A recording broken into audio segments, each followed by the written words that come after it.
This is an arm. Engagement here. It's a one-on-one and it's so out of the mix, but it's whether Wuskin picks aside, which is going to be really the detriment towards it. The action's going down in the mid. Profisi finds one. Wuskins, he's trying to dip dive and find him way into the vents.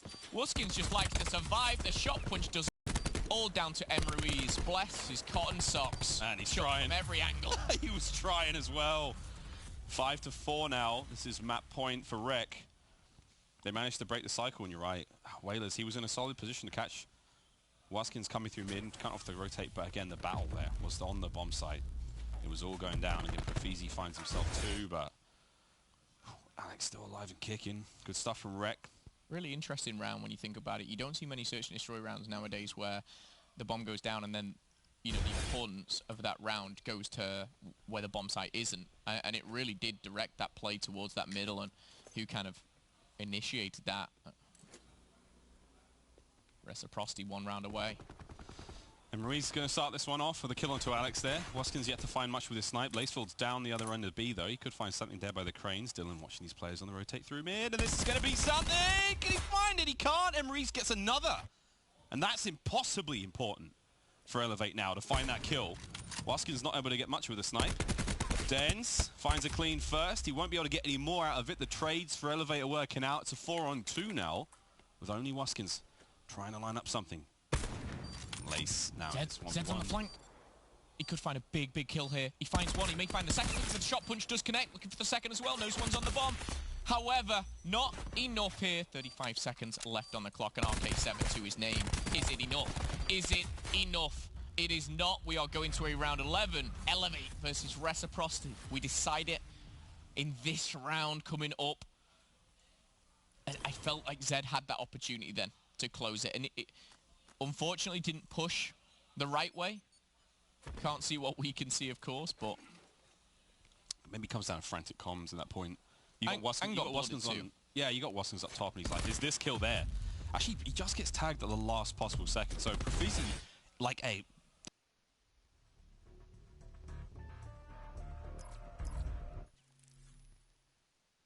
second earlier, if Wuskins deals a little bit more damage, maybe it works out, maybe it goes differently, but it doesn't.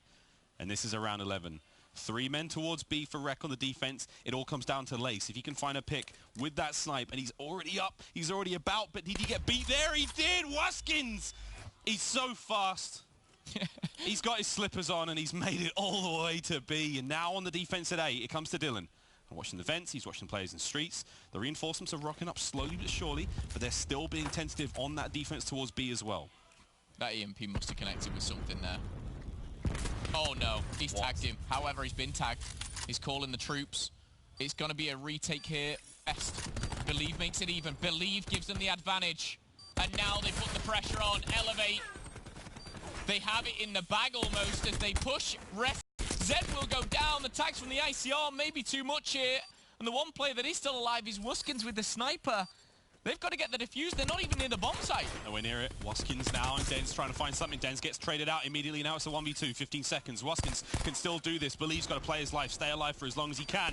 And Lay doesn't get it done. That's going to be about it, friends. The bomb will explode, and Elevate will take the search and destroy. Kaboom, friends. We got a series on our hands. Back-to-back rounds for Elevate, and Reciprocity, they see that one slip away. They had the lead 5-4. Unfortunate stuff. Shane jumping on, keeping the hopes high. Will be on to control soon. And again, the importance of this series cannot be understated for Rec. They need to win this in order to secure that spot in playoffs. Elevate looking to be the absolute villains here, friends. When we come back, Game of Control.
Welcome back to the last day of the Black Ops 4 Pro League season here at the MG Arena. My name is Miles Ross. Joining me is Philip Momo Whitfield. Oh, hello, my name's Philip.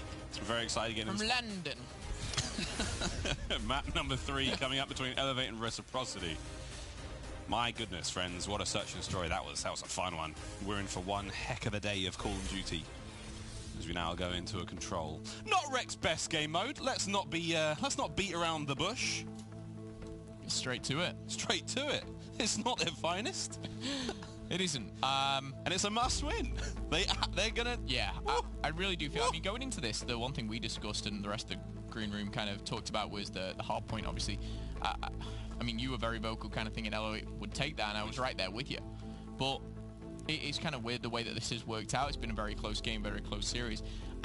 The problem is, I feel like Elevate can really get some momentum going if they can be a dominant control team, which we've seen them do before. If Reciprocity kind of roll over and go into that last hard point a bit weak, a bit down, a bit out. But are we going to see that same Dens back from map number 1? We need to. We also need to see more Dylan. I mean, we saw enough of him in map 1. Only just enough, though, right? When it really mattered. Because up until that point, he was honestly, he was a little slow, man. I just think Elevate have got the key to it. I need more from Alex, if I'm being honest. Wuskin was great in the S&D. Zed was great in the S&D. Alex, by all means, hasn't been bad, but I know how good Alex can be. Grapple, grapple. Sorg, sorg. Dylan 1, Profizi 0. Looking like the Spider-Verse over here. Everyone's swinging around. As Dylan does manage to come out on top, the superior of the Spider-Men. Alex once again getting taken care of there. Dens gets dropped in the back end of food. Kills go in the way of Elevate for now. Slow progress on the capture towards A before more bodies can get onto that one. But Dylan looking to find the flank. First tick done at A. Reciprocity are trying to line up for almost the perfect pinch here. Dylan is going to face Profizi, and they're going to tie that up 1-1 now as the battle continues. However, the second tick going in, it's going to be back off from Reciprocity that are down on lives. They do not want to lose any more or throw any more away and feed any type of streak. So we're going to see this settle at B. Now, that's something we haven't seen too much out of Rek recently when it comes to controls.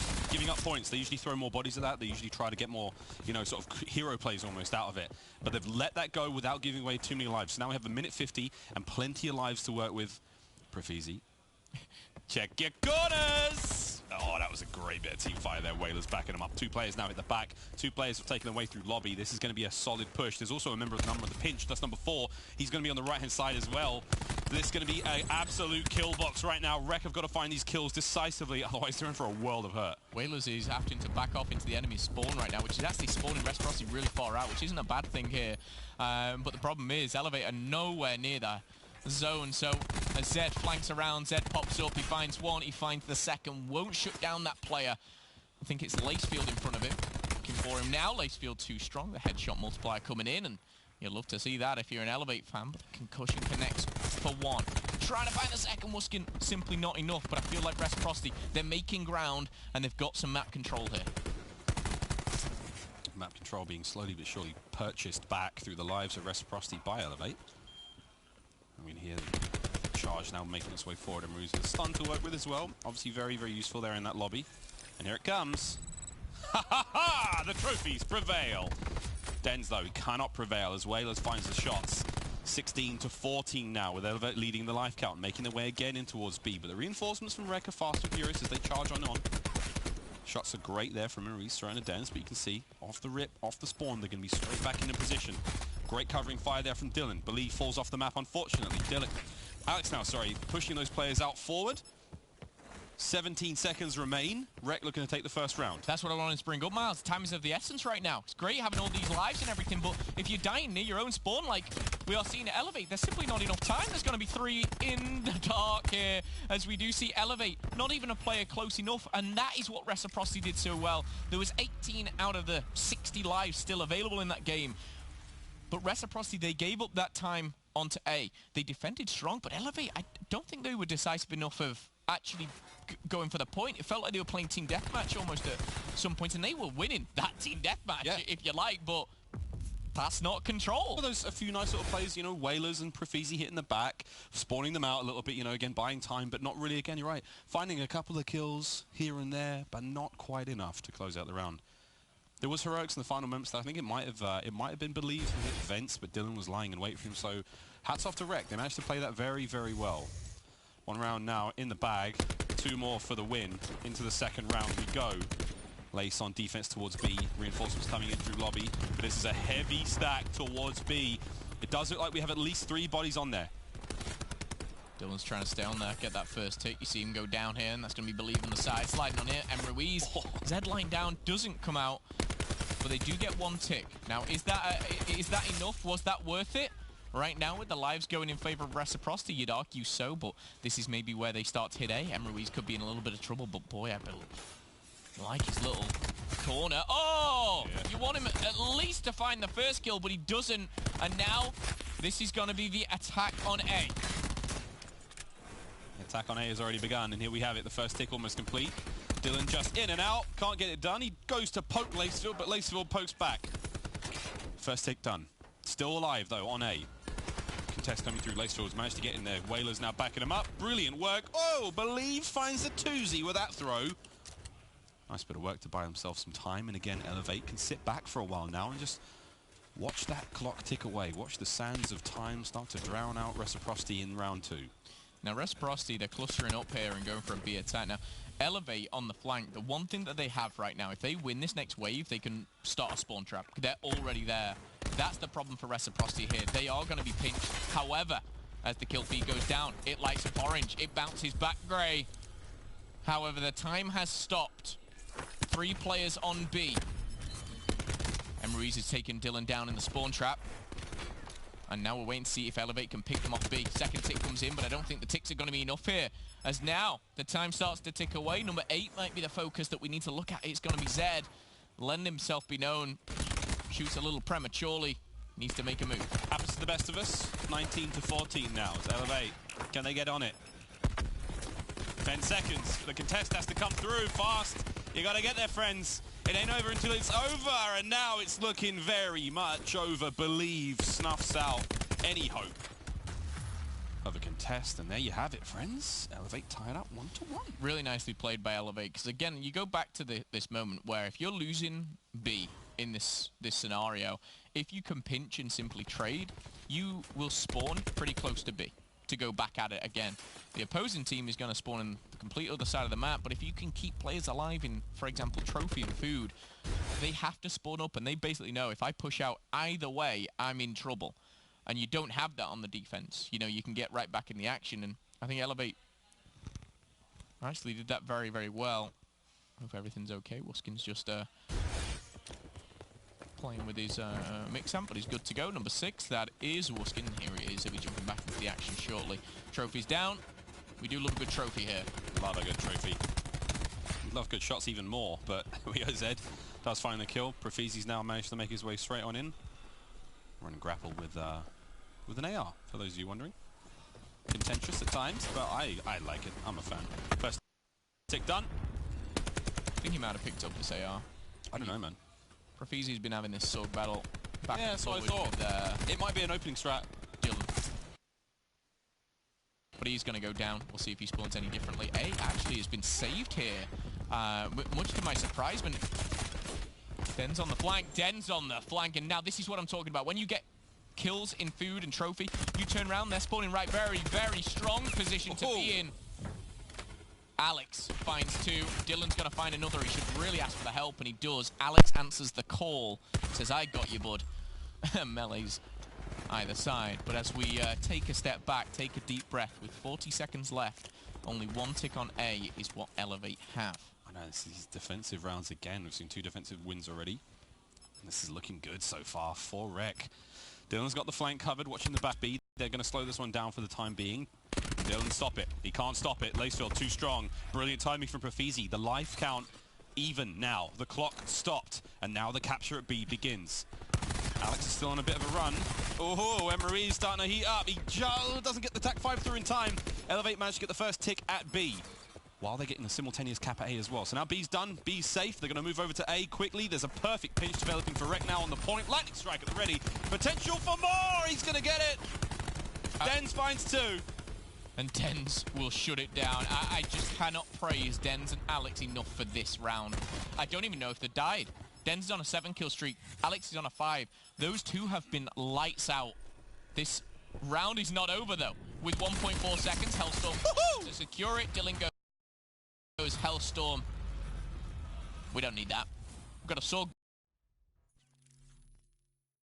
Death will look like. You know what I mean? Yeah. You know what I mean? Alex and Dens again. I wanted more from Alex. I said it at the start of this, and I'm so happy that he's kind of stepped it up. On the side of Elevate, though, Easy started lights out, and he was winning those one-on-ones against Dylan. We need to see him get back to that kind of pace, especially on the defense here. Rec go 2-1 up now. And again, the defensive rounds have been the winners. Elevate now on the defense. We can see a big win from Rec here. That'd be something. Break that cycle, break the pattern. Attack 5 comes through early on. Alex still has lightning strike to work with. He's coming through. The kills are going through as well, and up over the top.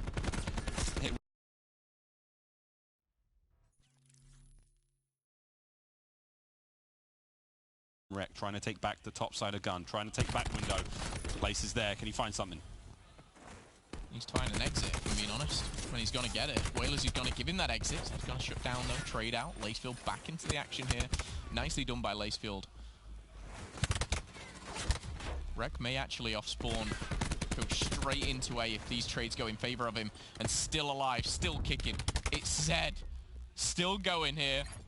He's on a 2-kill streak. Will finally put down, but what he's done is drawn all the attention away from A and let his team get inside. And Optic is going to start to build on up. He's thinking about the slam. He's thinking about it. Oh, no! You thought wrong. Dylan, just a little too hot there on the trigger. He finds 3 straight off the rip, and that's going to be it. A's pretty much, well, second tick's done. And now they can get pressure on B. Waskin's stun's going to buy him a ton of time. This is looking very dangerous. What a round this has been on the offense for Rec. They need to secure A, and you could kind of see that in Dylan. He went back to A. He knew that they had to secure that. Another time he may have got really aggressive, but on the offense here, 2 life lead. Now they have a lightning strike. Oh. They have specialists to play with. Zed close to the War Machine. Waskin on the Tempest. Here's the lightning strike. It pushes them inside. Kill feed goes orange. Elevate in trouble here. Grapple just to get there quicker. Tempest at the ready. Does Waskin need it? The Zed's taking him down with a War Machine. Friendly fire indeed. It's danger close. It's the cap. It's almost done. There's the contest. Lacefield straight on the point. Dylan's lightning strike comes through and only cleans up 1. Now the point has been stopped for the time being. Believe will flush out the final few moments there, and we can stop for just a second. A minute 8 on the clock. 8 lives for Elevate. Profizi still has his slam. This round is far from over. Profizi has to invest his slam this round. He has to go for it. He might have to grapple straight into B and use it. It could actually be very, very effective if they stack it here. But as the kills go down once more, this is where the slam has to come play. He's already used his grapple, though. He can't even get close. He can't even get near as Reciprocity close out the control. And we'll go 2-1 in the series heading into the hard point. Clinical stuff there. Dylan finds 3 again for the 2nd time in the series here with a slam. Can hear Shane clapping from here. Well done, boys. That's what I'm talking about, boys. So, now we see the final minute of that control matchup. Exciting adaptations actually coming out from Reciprocity. Their control yesterday was a bit stinky. Well, that wasn't ideal, but this is looking a lot more clinical. They're a lot more reserved. They're much more disciplined when it comes to not throwing away too many lives and giving, the right decisions when it comes to these points. So, the sky's the limit right now for Rec. They're looking good in the series. They had everything locked down at this point, and honestly, they had such a lead, even though the Tempest never came out with Waskins. I will say Zed, his War Machine was actually really good, and when I say War Machine, I include the cluster in that. He just completely sectioned off the lobby. Eventually did go down, but Reciprocity swarming on through. The slam just... I would have liked... Profizi, I think, panicked a little bit on the very end here, because he used his grapple to get close to the B point, which you're going to see shortly here. But he then didn't have the grapple to use to actually get into B. Sometimes you've got to, start running at the start, but he used it to get close, and rightly so, because it probably would have started a tick too soon, but Reciprocity hold out and Credit to, you know, players who wanted to step up. Alex, for me, big factor in the control, but going now into the hard point, I flip those tables. I start to look at Elevate, you know, who needs to step it up. I want to see a little bit more from the likes of Believe. Profizi started well. I think he's been up and down the series, but to see another Game 5, I think Elevate, they all need to, you know, step it up a little bit. I think Elevate will definitely have the chops to push to Game 5. Goes without saying. I mean, the first hard point wasn't as close, even the scoreline as the match itself felt. Again, Elevate had a solid lead to start this one off with, and the pace, the intensity was there, but they could not keep up. And again, I think the biggest deciding factor between these two teams right now, just in terms of the matchup, is specialist usage is so much more impactful on the side of Rec. Just when it comes down to, you know, the timing. We saw Profizi, it was a series of unfortunate events, being unable to get those slams off. Dylan pulling his slam out first, being taken care of by Zed with the clusters. You know, it was, I genuinely believe in every single turn, we're seeing someone on Rec out specialist any one of the members of Elevate. And it's crazy you go back to, I mean, Dylan dropped 6,400 on the hard point. Even in the control there, he drops 4,500. You know, topping his team by like over 500 damage. The damage is certainly there, as always, for Dylan. However, this map I do feel favors Elevate a little bit, where you're going to see those strong ICRs come through. You're going to see, you know, your Whalers and your Lacefield, Whalers and Emery's kind of prevail a little more. However, 1 point is all that's been gathered, as we do see a couple go in favor of Rec. All about rotation though, Miles. We want to see who gets control of that garage. Reciprocity trying to do both at the moment here. Yeah, so far, that top right-hand side of the screen, Lacefield has control there. Profizi just peeks around the corner and catches a little bit of Zed. Again, the ICRs, they will be the stars of the show here on Hacienda. Good to see Denz has put away the GKS. We saw him experimenting a while back. Lace now up on point, ready to catch the next hard point when it flips over. It will go the way early of Elevate, but the contest is there. And what the Denz on his kangaroo, just hop, skip to the jump. Straight into the point! Yeah, you kind of heard him shout, oh my god, he's feeling himself right now. He's tagging people up, and if he continues to do so, what I love is when players like Denz now, if he just simply puts one bullet into someone and they get traded, it's a win-win. However, he's getting pushed from every angle. Surely not another 3-piece, he can't do that. 5-kill streak does find himself a lightning strike. But that is all it's going to be, but the damage has been done, I feel, here. 28 seconds left. It's kind of been split. I was going to say split, but Rex stole it away from them. Rotation should be going down here for Elevate, as it will be, but Fences, it's wide open, baby, and we've got a lightning strike in the hands of Reciprocity. That's going to excite things a little bit more. How to Elevate deal with this? They need to be able to get into Connector and Tin, and maybe the Office too. Here it comes. Here we go. They bait it out. Forces them straight into Tin. Lacefield, what you got? Here comes Rec. They're going to be in from behind. They managed to retake Tin. The ICR's got to be up on that door line.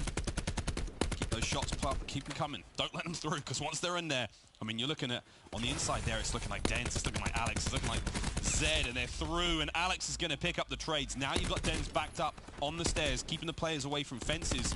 Rec have nailed this. Dylan's now hitting the flank. The shots are there. No more kills to his name, but the damage has been done. Alex is going to be pushing forward. This is brilliant map control from Reciprocity. They're identifying these threats, and they're taking care of them very, very quickly.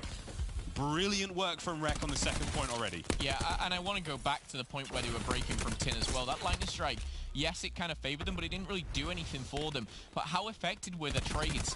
The trades to actually get back in control of Fences were so strong, and it just seems, for the whole map, even, you see 3 kills for Rec, 2 for Elevate. 2 kills for Rec, 1 for Elevate. It's just that one up. Can Elevate turn it around? The Reciprocity trying to break that triple-digit mark, and they may just do that here on Rock, but Wuskin finds one. No trade for Wuskins. Wuskins will finally go down here, and Elevate are in a position to maybe make something of this. Alex already 10-5. What a way to turn the series around. These are top shots. Profizi, great That's position. nice. Yeah, great position to pick up those kills. He does net himself his 3rd in a row. Denz, though, looking a little frightened at the back. Believe trying to hit the flank, can't get it done. Alex is there. Emery's out on the waters, trying to catch these players as they transition on the point. The contest comes through. Wuskins leads the charge. Emery's now looking to find these players in the back. Can't get too much out of it. Believe is going to jump up from exact same spot. He's going to just about get one. If you can find any more, that'd be brilliant for his squad, but it's not enough. Rekka held the line again. Rekka held the line once more. Now Rekka getting the points. Rotations will be going down shortly. Trying to just get top control of the house, hit that open side so they can look over the hard point.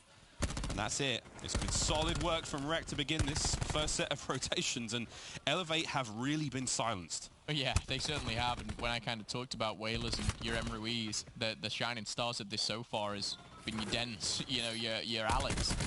The assault rifles are very, very strong here for Reciprocity, and we don't really talk about them too much. Obviously, when you've got players like Dylan, Zed's going to take down his teammate and Profizi, but all in all, it's a very positive outcome here as Dylan... No! What are you... Oh, my goodness! Somebody stop this man! Cheers. Thank you. Thank you, Ruiz. Good timing. Woo! Trophies are cleared out of open side of the corridor, so now we're pushing forward. Zed still going, though. 4 kills in a row. But get a 5th, maybe. No. No, Tags doesn't get the cleanup either. Looking for those streaks. 160 away. Can't even get the trades. He needs to get some shots in these players. 60 now away. 5 kills in a row. Dylan's locking down the back with a Sorg. He's got a lot of pressure now mounting. And you know what? Right place, right time. He's looking fine. Dens now pulls it forward. He's going to be backing him up as well. And Dylan is still good. He has a slam. He can hold the back with a slam if he surely wants to. But Breck. Oh, my God. Oh! Why is he holding the back with a Sorg? Hey, man. Someone's got to do it. Yeah, stick a grip on it. It's fine. He's good to go. It doesn't matter. I will say, Reciprocity, they controlled Rock very, very well. And sometimes, if you can control the Rock, you can actually hold this point from the front.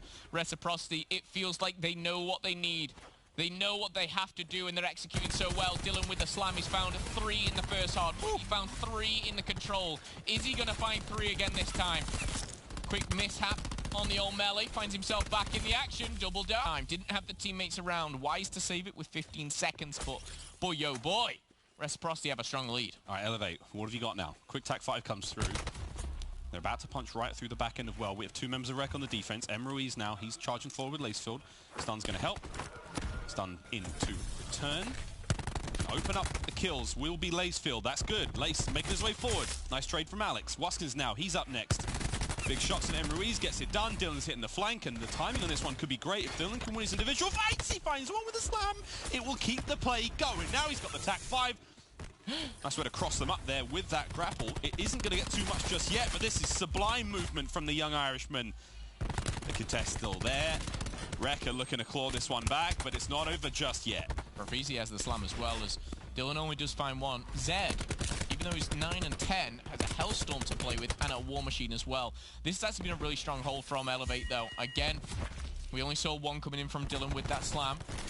They're really working well as a team, and they're actually really rotating well as a team. If you look at that mini-map here, they're going to be the first ones to rock, and we saw Reciprocity really kind of dominate this area previously, so we'll have to see when Elevate utilize. Here we go. I was going to say some of their specialists, and we're already starting to see it now. Yeah, Dens is using that vision pulse just to try to provide the information as they try to hit the break, and it's going to work out. Dylan finds 2 on the back. It's Dens. Lovely work. 25 away from streaks is 5 him. down. Brilliant stuff from Rec. This has been very, very dominant. This is it, friends. This is the map to secure their spot in that playoff bracket. Elevate, they can certainly be the villains. They can certainly slow this down, but at 200 to 87, it is looking fine and dandy for Reciprocity. That break couldn't have gone any worse for Elevate. They got vision pulse, 5-man down, and then they're like, okay, we can break this. We have a few zap, cluster, and now chains. That's a big shot. That's a great big shot. Send him in. Players. Get him, Zed. Zed the Dyson sucks up a couple. Oh my goodness, it's all happening. Reciprocity, this is what Destiny looks like. This is what entry into the playoff bracket in Miami looks like. 20 points for the win. Dens, he will kill everything. Teammates, get out of his way, you name it. War Machine's out. They've got top house control. They're going to flip over to the next hard point. Zed's going to keep finding more, including teammates with his War Machine. And this is it. Elevate. You got to throw everything you possibly have at this one. And Profizi's going to try to get this started. I will say first hard point, Reciprocity made a huge comeback and they were winning whilst being outslayed, but you look across the board, +2, +6, +4, +9. And Dylan, again, at, what is it, +8? This guy, it's just positive all round for Reciprocity. They've dominated rotations, they've dominated the specialists. They've got the streaks, they've utilized the streaks, they've got 2 Hellstorms to play with, they need 14 seconds. But for me, it's been all about rotations, and that's been to Garage, that's been to Fences. The trades have been on point, and Elevate have not been able to keep up with their slaying power. Everyone's played their part. Zed has had a huge impact, but Dens, again, you know, people question kind of having him as that main ICR, and he really has stepped it up. 5 points for the win. Waskins making his way in. Dylan will lead the charge with that grapple. One last time here in the series. I believe the War Machine is out as he's desperately trying to battle through, but the seconds are going. And that is it, friends. Reciprocity have done it. They're going straight into the playoff brackets at CWL Miami. It was looking a little dangerous at times. It was shaky. And now they do not have to worry any longer. For Elevate, nothing but practice from here on out. They will be in that play-in bracket. It's going to be very, very dangerous. It's going to be scary. Single limb, of course, but they still have a shot to qualify for playoffs. But boy, for Reciprocity, what a relief for those players and for Shane and for the management and for the fans. They can now have a very relaxing time in Combus. Yeah, they certainly can. I think for Reciprocity, again, it's one of those things, if they lost this game, you know, the next game would have decided where they fell, and they already had a tiebreaker over Midnight. We don't need to go into it anymore. They won their series. They did what they needed to do. They came here. They delivered. And credit to each and every individual player. I think Dylan gets a lot of the credit, but for me, there was Dylan's moments, as always, but it was just every single person playing their part, from Alex to Dens to whatever it want to be. Congratulations to Reciprocity. There you go, Reciprocity. Now, of course, on the main stage, we have Jess with the man himself, the king of Down Under. It's going to be Dens. Thank you, Miles. So you're finished with the Pro League, and you have clinched your playoff spot. How do you feel? Feels pretty good. We think we're a playoff contender team, so making the run with Alex, going with 3-1, that's really impressive. Headed into this match, you were talking about some of the pressures you felt, but explained that also Reciprocity tends to perform well under pressure. Why is that? All the boys have been in map 5s throughout the whole entire year. So, you know, we're pretty composed when it comes to tough situations. And we've been, 5-5 multiple times, and we've learned from our losses. So, yeah, we get on with it, and we know that other teams are under pressure as well. So for the next few weeks leading up to Miami, what are you guys going to be focused on? Really just keep meshing together and gelling together. Alex has been in the team for a week.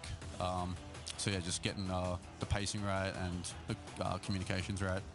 Sounds like a plan. Thank you so much. This has been your PlayStation Instant Reaction. Over to Katie at the desk. Thank you, Jess. And there they've done it. Reciprocity securing their playoff bracket slot. Congratulations to them. A couple things on that. They have qualified. That secured Envy 5th in Division B, and Elevate is 8th in Division B. And tough scenes for Midnight. Obviously not how they wanted to see everything start off today, but let's focus on these two teams. So Reciprocity showing up, Dens, Dylan, Pac-Man, all looking great. Dylan played great, but to me, the MVP for them was Dens. Dens today was going crazy. Like on the Hacienda, he just started out, he set the pace. He won some incredible gunfights. Today, he played amazing. He made sure that Reciprocity got that spot in playoff bracket. And in my opinion, they definitely deserve that spot. They've been here the whole time, grinded throughout this whole season together. A couple roster changes, true. But this team has been a consistent performer throughout the year, and I'm happy that they are the team that qualified for that spot. And their control, Nameless, has kind of been a big issue for them. I think they're like 16 at this point. They won their last two. Yeah, it's true. So how much do you think they need to be focusing on that going into Miami as opposed to S&Ds and Harbor? So, like you said, they've only had Alex for a week, and they've looked a lot better in control, especially on that Arsenal. Their defense was fantastic. They were just beating out that clock. We saw Zed and Dens get pushed up and start to bait and switch and throw those shoulders that we were talking about.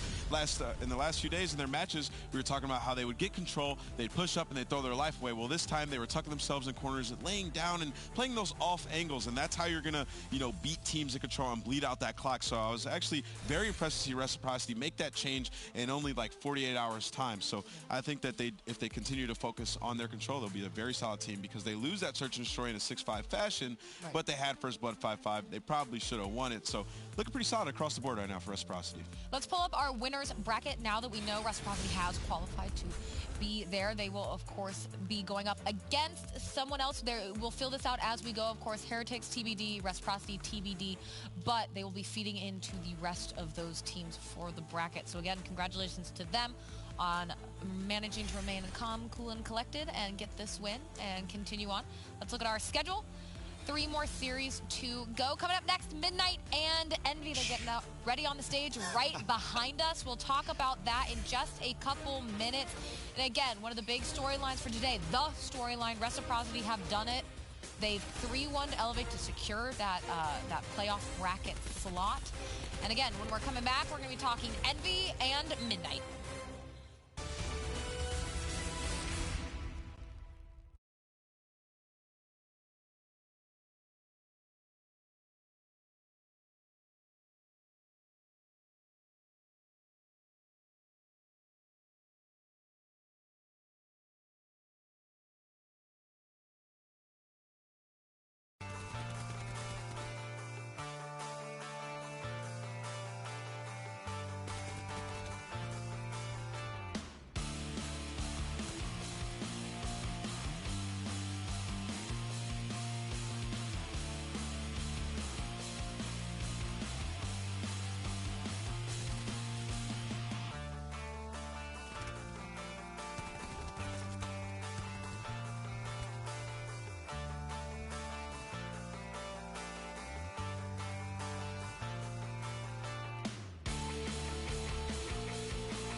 With Reciprocity's 3-1 win over Elevate, both our play-in and playoff brackets have been decided. Everything is now said and done, regardless of these next 3 series we have coming up.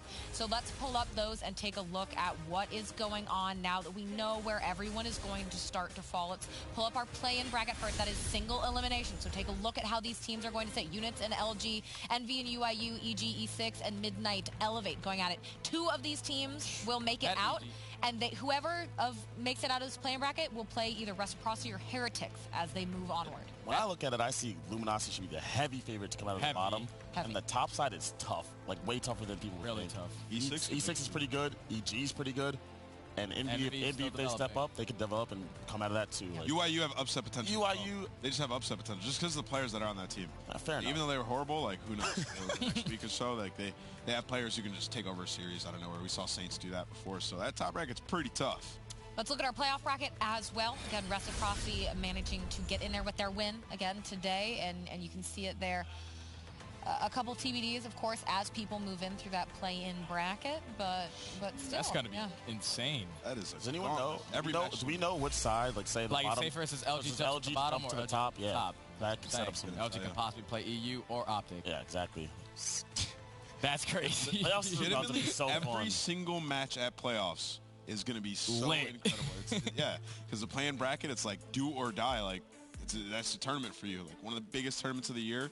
I cannot wait. Non-stop, just lit matches. Well, yeah, I mean, it's been 12 weeks worth of Pro League that we've grinded through to get here. Of course, all the other tournaments.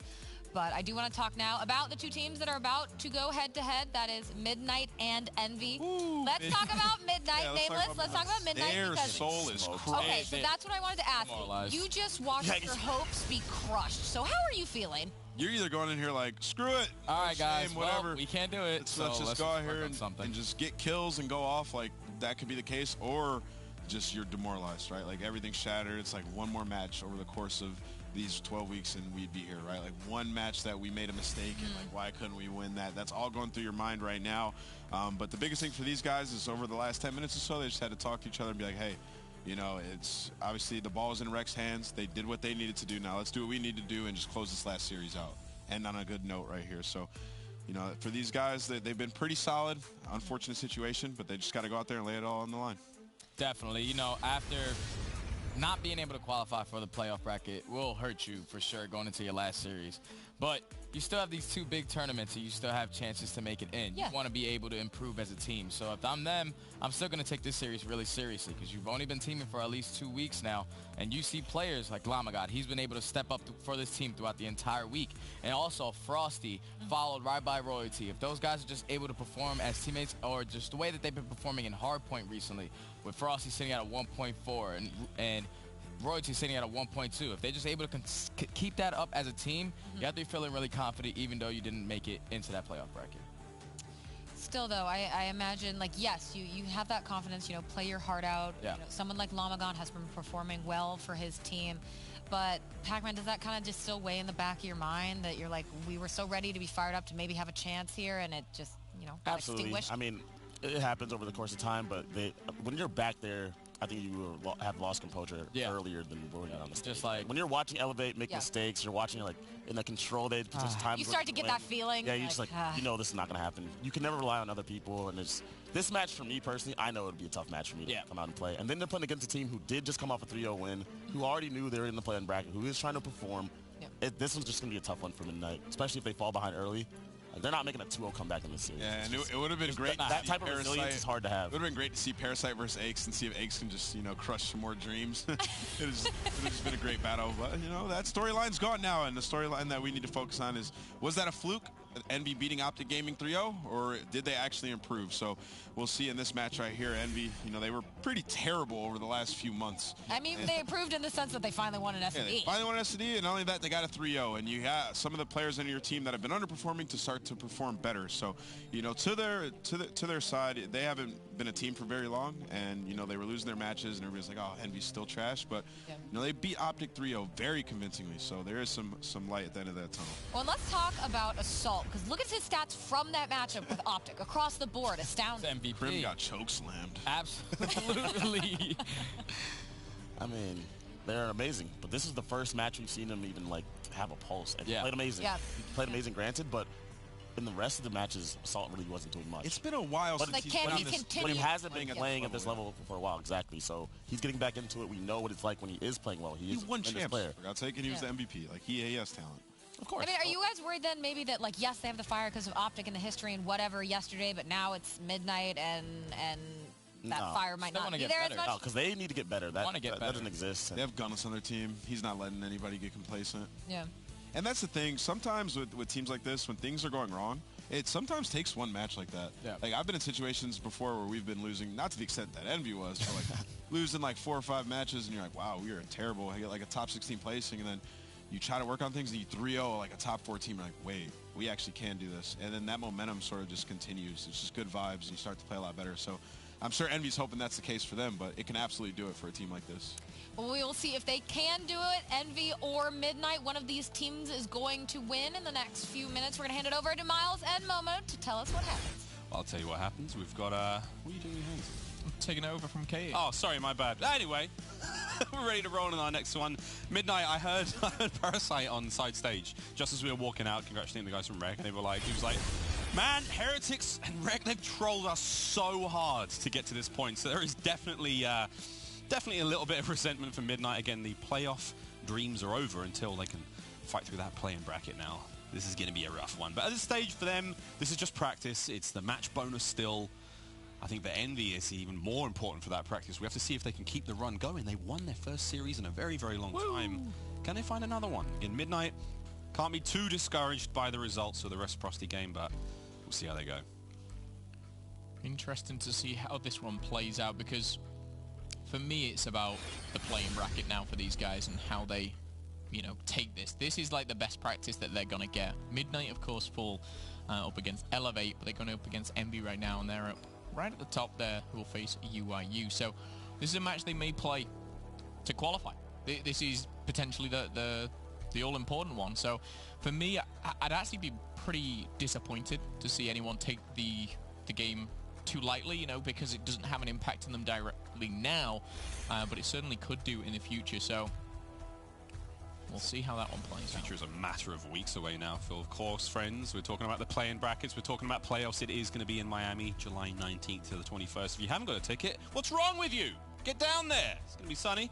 It's going to be fantastic, and it is going to be an extremely exciting tournament, to say the least. Again, the desk have touched on it. Every single one of those playoff matches is going to be an absolute banger, friends. I cannot wait. But alas, we're getting ahead of ourselves. Up first, Midnight versus Envy. 2 doses of Gridlock, a bit of Seaside, Hacienda, and a sprinkle of Frequency just to close out this series. Will it be a degustation, or will it be a light snack if they can get it done in 3? The double dose of Gridlock is going to be quite interesting again for both these teams. It is going to be practice, practice, practice. The play-in bracket is locked for both of them. But now it's just practice. I mean, that's it. Everything's locked now. You know, we can't beat around the bush. You know, we've got 3 games here, which is maybe just for the practice, just for the playoff bracket or the play-in bracket, however you want to see it. Like, well, this is their last chance. After this, you go home, you're playing online again. Like, this is the last chance to kind of have that impact, and finishing on a positive, I feel, is a very, very strong suit. Even if you don't make it, we'll see. I think for Envy, more than anyone, you beat Optic 3-0. If they, let's say, hypothetically now, they come in hot 3-0 here, they've got to be super confident going into, you know, the playing bracket. If they suddenly lose here, let's say, hypothetically, 3-0, they're like, oh, we still kind of suck. You know, we go into the playing bracket maybe a little less confident. We still suck. I hope that's not the case. Whoa, hang on. What's the salt? What was that little... He did it again! Oh, not again! He did it again! I'm going to go out there. Assault! Mate! Hair's changed in main. And it's like, messing things up in there. What is going on? Assault made warm-up lobby classes again. He didn't make anything for the Pro League lobby. For God's sake, man. For God's sake, people. You're meant to be professionals. Anyway. Oh, my goodness. Like, come on. Hopefully Assault... I mean, he's fine. Just took an ICR class on there. You good, Assault. We've seen you, KD. Just in the names of Nameless. In the words of Nameless. Crimson's got Chokeslam. Chokeslam. Chokeslam. Well, back into the map fly-through we go.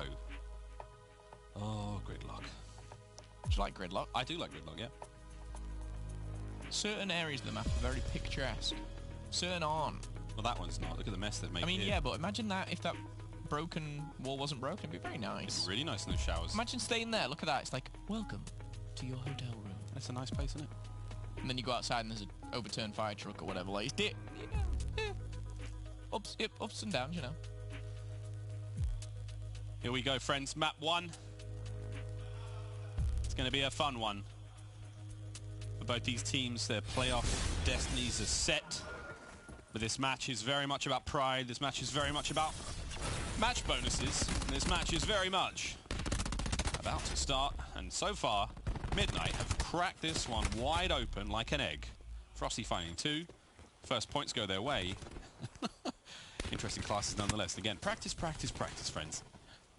The 4 attachment Sorg seems to be making an appearance. We saw Dylan using it before to anchor Garage on Hacienda Hardpoint, and now we're seeing it in the hands of Zaptius. So, again, I think this is a chance where people may try out different stuff as well, so keep your eyes on that. As Midnight find the first 25 points. Frosty looking to stop any rotation coming in from Envy, and he actually might just do that. He's going to find 8s in Ice Scream. Come on, peekaboo. Peekabye. We've seen Frosty go buck wild on these maps. It's 5-0. He's so far so good. Second coming of Frosty as he's managed to just completely turn his game around ever since being released from E6. Still going. That's 6. Back end of the map. Zaptius is getting cleaned up. Parasite holding up by boxes. Royalty gets taken care of there by Silly. The advance now begins. Midnight with a perfect sheet so far. Frosty finds number 7. And Assault is he number 8? Or will he be? Nope, number 8. There he goes. Frosty, how much more have you got? Streaks are his. The flank is on. Parasite cleans up the 2. This is clinical from Midnight. And that kill from Parasite, his second one, gave Frosty the assist, which gives him the health. Storm. This is not fun to kind of watch right now as Envy, you know, kind of shook off Optic Gaming with a hot 3-0, and they're coming in right now and they're getting smoked by Frosty and Frosty alone. He's 9-0. Ouch. Speaking of smoked, Llama God. He was kippered. Oh, hey, silly. Woo! Hey, oh, hey, ho. Okay. Frosty, 9-0. Big tags. Can you find any more? His EKA's in as well. He's still looking for the perfect game. That's okay. Double digits. 10-0. No, don't do it. No way. Don't do it. Yeah. Okay. 11. Okay. All right. No problem. All right. Paradox, you know what to do, my friend. There we go. 12. Tag 5. 13. Keep it going, Frosty. Why? 8. Why you do this? 8. Breaker of hearts. Breaker of Optic. First of his name. Ender of streaks. But not the holder of hard points right now as Envy. Oh man, they're getting the hands from Midnight. It's funny because how much Midnight have actually been dominating the Slave side of things. The score could be a lot worse, I feel.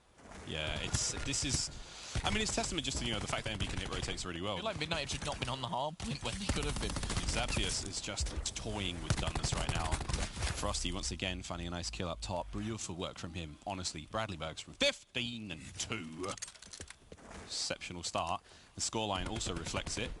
Now Frosty lays up over the top, banks it perfectly off that sort of like steel girder there. Frosty's flank now. Zakes makes his way forward. God, we needed those shots earlier in showers, Frosty. You keep looking at 16-0 now.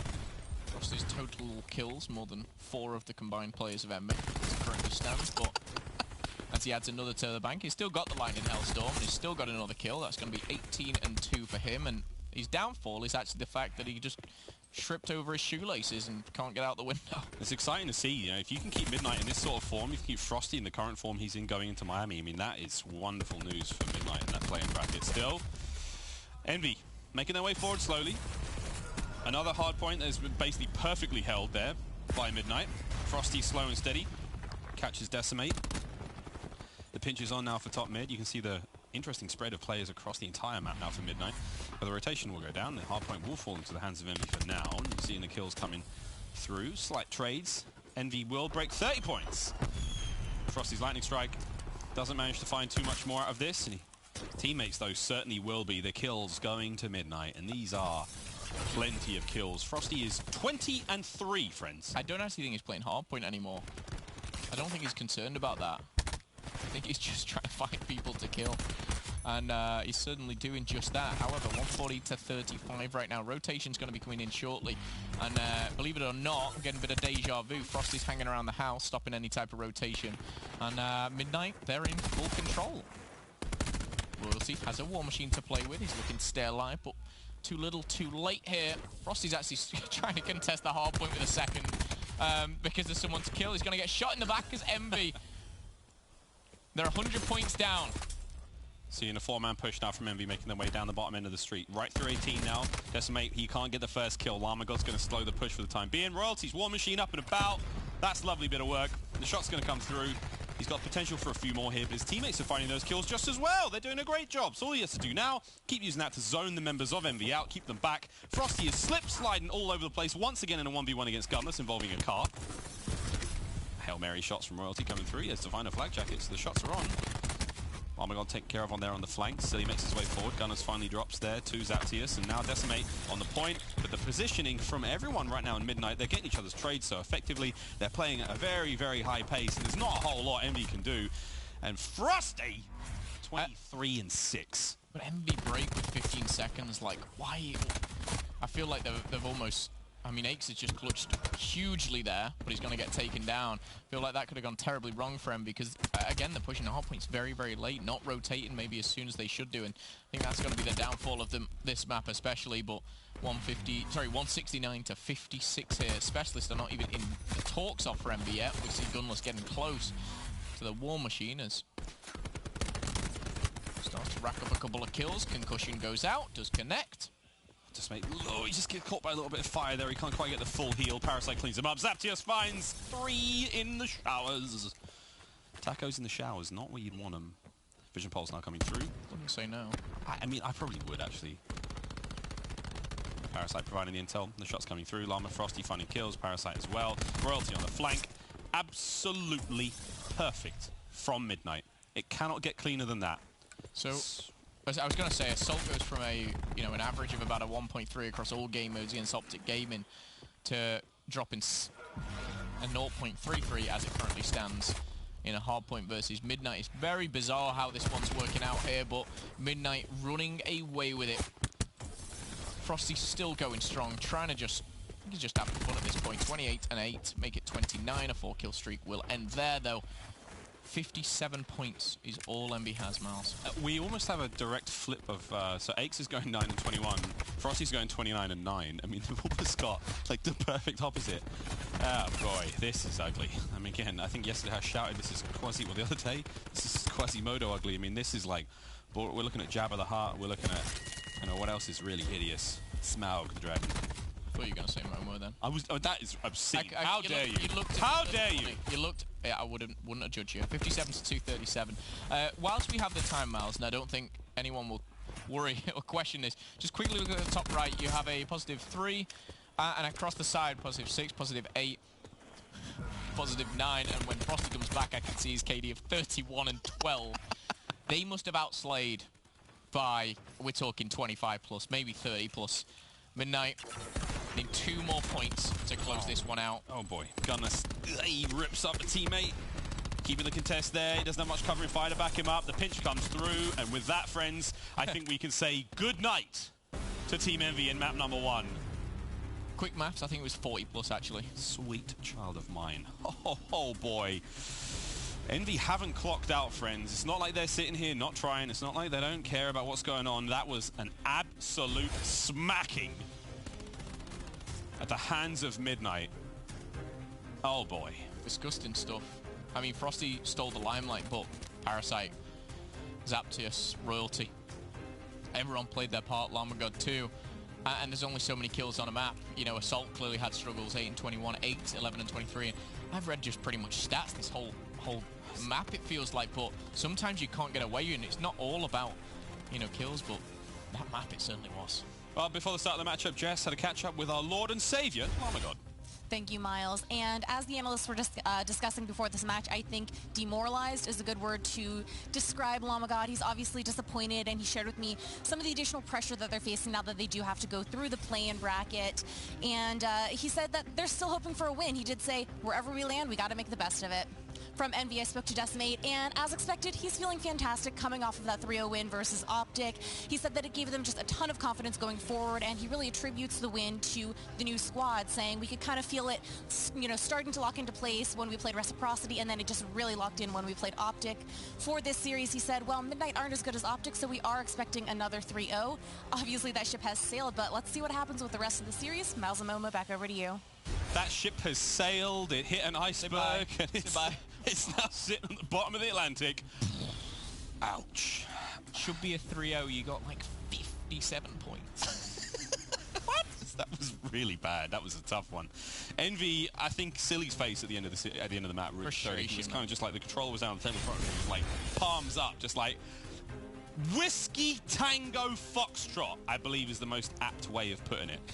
And I'll let you friends work out what that means back home. Bevel's now doing a tough job again of having to reconsole the boys after that one, but look, Envy, formidable players, finding success, against Optic 3-0. They smacked him. They absolutely smacked him. But at Midnight, they may be demoralized and just as right. Definitely demoralized. They're like, okay, well, now we have to do the play-in bracket. But they're like, no, it's okay. Now we have to do the play-in bracket. Let's get our heads down. Let's get into this. And let's take every single match as seriously as we possibly can, because your practice is all that matters. If you're not performing in practice, how can you perform when it really counts? And I go back to the point I made at the start of the series where Envy, I was saying, they smack Optic 3-0. If they came out and smack Midnight as well, then, they're pretty confident. I'm jumping the gun a little bit, but I feel like if this continues, it doesn't matter that they 3-0'd Optic. It's almost like the back to square one. Yes, you broke the streak, but we'll have to see how it pans out. Bevel's jumping on the stage, as is Saint. The coaches, of course, of the teams. As we kick those guys off shortly, we'll be heading to S&D Gridlock. Gunler's taking a bit of a breather here. Hats on. Focusing. Obviously a new team. See a smile from Silly, which is nice at least. So yeah, no, every map counts, man, for all these players. For these teams who have made roster changes coming into this final split of cross-divisional play, every single map, every series is valuable practice when they're backstage. When they're not playing here on the main stage, they're in the warm-up stage scrimming teams. If you're not doing that, possibly you're scrimming from the apartments. Who knows? It's absolutely invaluable time here in Columbus. It's maybe the final day of Pro League here for Black Ops 4, but I mean, it's just the beginning of that run in playoffs that these teams can have, and they have to find that practice here and now, friends. Search and Destroy, Gridlock still. Hope you haven't put your shoes back on. We're staying on Gridlock. Search and Destroy for Envy, of course. A real talking point, let's say, or it has been. It's been a joke. It's been a bit of a meme for a while. They did beat Optic. Another win would be ideal, but we've got to get there first. Hopefully they can put the hard point behind them. I don't know what's funny about that. I was just thinking about trying to put that behind Frosty's laughing. Like, I'd be laughing if I were Midnight. No, I mean, I just hope that they can kind of make a series of this. I don't want a 6-0. No. I don't want a 3-0 control. I don't want a 3-0. It's, Miles, it's our last series we're going to cast as the CWL Pro League 2019. And we got a fun one. And it's this? We got a fun one. Frosty's about to pull some absolute ish. To be fair, we were just treated to a beautiful series in Reciprocity. Yeah, that was fantastic. We hope you enjoyed that one, friends. Again, there's clearly some Rec fans in the chat. Always are. Rec in Vegas. Always fun to watch as well. Not watched the new episode. I need to watch that later. Me neither. Hey, let's do that after the matches. No, I'm good. Whoa, that was awkward. Gridlock, Search and Destroy coming up next. Seaside Control, which we love to see, will be map number 3. Unless Envy can do something about this, this is over, friends. And it's funny because Envy, they knew that the situation, their journey to playoff bracket was difficult at best. Of course. And to see them sort of like almost checked out now, I don't know. I'm not sure. I don't think it was ever like a case of making playoffs. Sometimes I think they need to figure out how to be good at the playoff, at the playing bracket. Sorry, they need to be at least a good team. That's their focus right now. Because just around the corner from that, say playoffs and whatever doesn't go too well, champs is just around the corner. They've only got so long, and they're playing for hundreds of thousands of dollars. Not the time you want to be going on a 16 losing streak. Great time to turn it around, though. That is a cat made out of ice cream, right? That is what that is. Above the ice cream shop. Ice cream, a hot topic recently, but never mind. Frosty versus Aches now in the snipe off towards B. And it's just them. This is just a showdown for no other reason. Aches just lets him slip by. Frosty's going to re-peek. Hello. Cheeky. Peeky. Can he find the sneaky shot? Nope. No one's going to go back for it. Good Midnight pushing through A here. Mid-map as well. All 4 was going to go, but it's just going to be number 7. Do it, Frosty. Whoa. He's tried. Tried to go out. Give him Frosty goes down. If you give him the chance, he may have just done it. 4v4 right now. Llama Sorg and an ICR to work with. City gets the bomb down just towards B. Assault's going to be watching over the front of the map. Aches is going to be looking down the street. Gunners will be watching the flank. Oh, one more would have put Aches in the dirt. Aches does find Parasite. Brilliant stuff. Gunners goes down as well now. He did have a snipe in hand, so see how that goes. 3v3, 25 seconds left to make the play. Royalty's trying to make something happen downstairs in the bottom of the shop. But the business end is all going to be Aches. He's going to be the one leading the charge. Silly finds another, and it's a 2v1, and it comes down to Llama God. 14 seconds. A 1v1. Lovely change of weapon there. Hey, it's a bit windy there by bottom ice cream. And the round will go to Envy. Well, that's a positive to start things off on at least. Aches did connect with Parasite. I think it's maybe the best play. As it's highlighted, I think this goes differently and maybe not. Oh, okay. Snapper. Nice shots. Great shots. Unlucky he didn't find Frosty as well. The amount of times they went back and forth between each other. Just a little awkward timing. Yeah. Round 2 underway. Midnight on offense, making their way towards A. Frosty again, that snipe right through mid-map. Did he beat Aches to the punch? Wait for it. Oh, that might have just taken a carrot nose right off of Frosty the Snowman there. But he will be able to rotate back. Stay alive for the time being. Bomb goes down at A. The flank's covered, but it's going to be a push right through the front. Small door and towels. Here comes the break off the rip. We are going to be seeing concussions at the ready now for Zaptius. The shots come through. They slow down Gunless. 30 seconds now to make the play happen. Silly's first in. The trades go through. Royalty finds a lovely 2 before being taken down. Aches trying to get involved a little late. ICR's great, though, against those paper walls. Shots come through. Not able to find much more after that. 3v2. 20 seconds on the clock.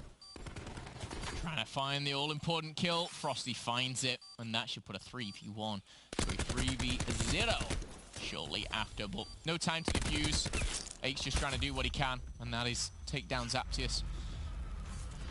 All tied up, though, 1-1, as we're jumping back into the third. Good offensive rounds for both teams now, and I like that from Midnight. It was a very quick plant, and you could see them set up. They had the concussions at the ready, and I think it was Royalty who actually picked up a big, big double kill. He did indeed. And I think he put damage into a third as well. He, you know, was team shot in 2, so shout out to him. Whew. Another round, friends. Envy, search and destroy troubles. Talked about it time and time and time again. We've really beaten that dead horse into dust. Round 3 underway. Zaptius, nice and aggressive. Trophy system nullifies his plans. Royalty, though, running through this one like a hot knife through butter. Assault's the last member left alive. And now the round is Midnight's. So I'll cast over round 4. Sorry. Yeah, no, I had that one. Yeah, you got it. Good job, by the way. Thanks. That sounded pretty good. I said, butter! You did.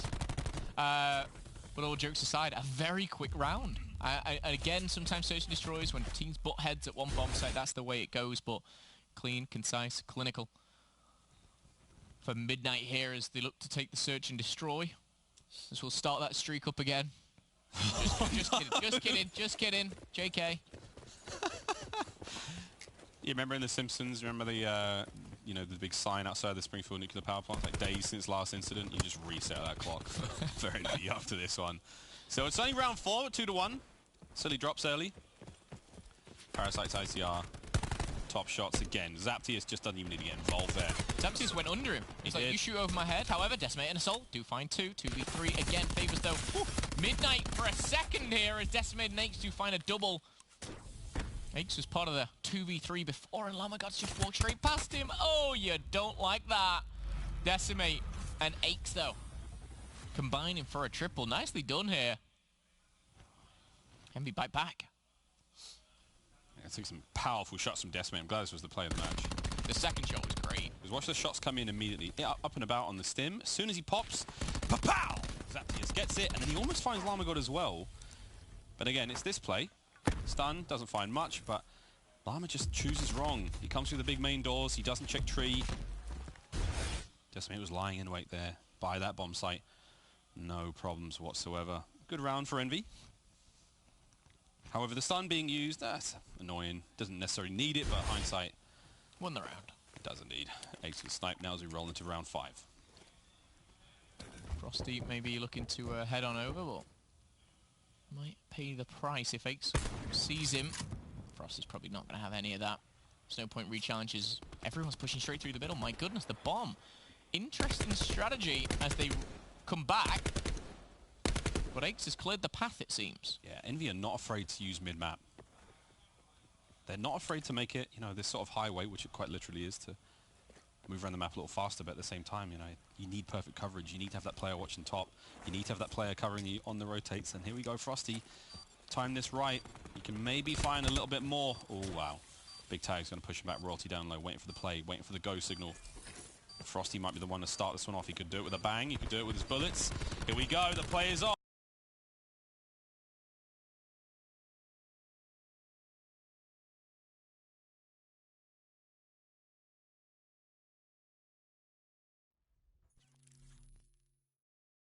The Salt, and even if he wins that, there's nothing more.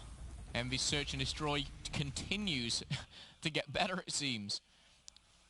Midnight struggle for the 5-man retake. And it was really the 3 players of Envy which were up close and by the bomb site. They each got a kill. And that was the important factor. Decimate getting another player of the round. Good rounds from Envy. These are great.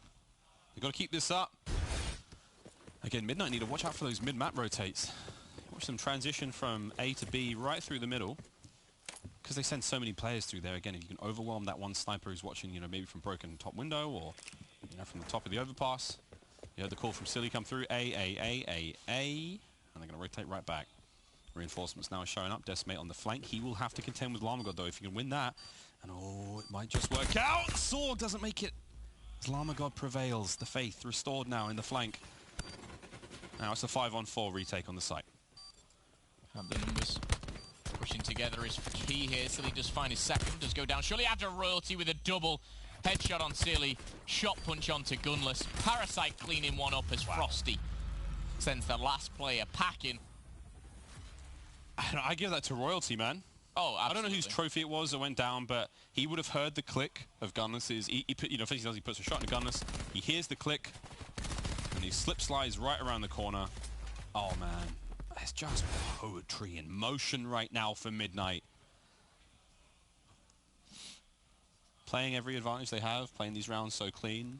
I mean, these guys, there's not a whole lot we can fault them right now, but same can be said for Envy at times. When these search rounds are good, they're great. Can they find any more here? Ake's making his way right on through. Frosty in a 1v1. Frosty's been smart enough to back down every single time.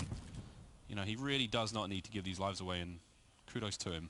3-man push towards B, but the bomb is at A, being backed up there by Assault. Interesting strategy from Envy. I kind of like it. Again, it's just maybe looking for that first pick and get the first pick. Frosty. Again, he's baiting out with Parasite. Parasite's by Ice Cream here. But It's like, dude, you were doing so today. well. Yeah, it was just basically... Frosty was like a... He's the dude worm. just putting coins in a one-on bandit there. Eventually, you're going to lose. Here we go. Gunner's looking for a little bit of redemption in that last round. 1 and 5 currently. Ake's finding another snipe. Lovely turn on a Parasite. Gunner's now. Can he find the last kill? He cannot. Assault will get it done though. Brilliant round from Ace. Gunless is really struggling. You can see the heavy head and the open mouth there. He's not catching flies. He's sighing loudly. This was beautiful, by the way. Nasty. Nice snipe.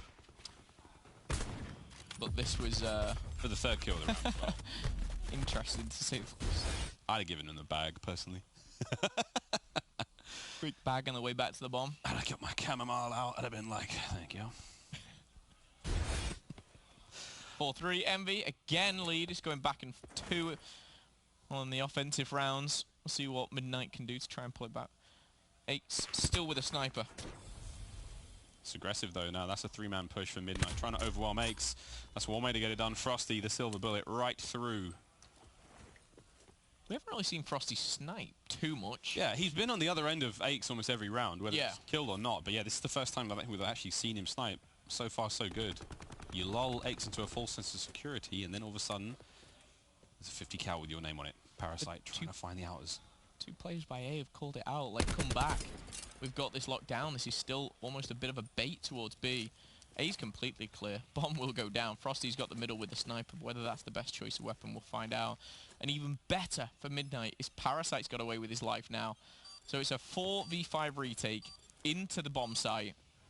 This is a round Midnight should win. Parasite stuck that out for so long to make sure that the fake at A went down.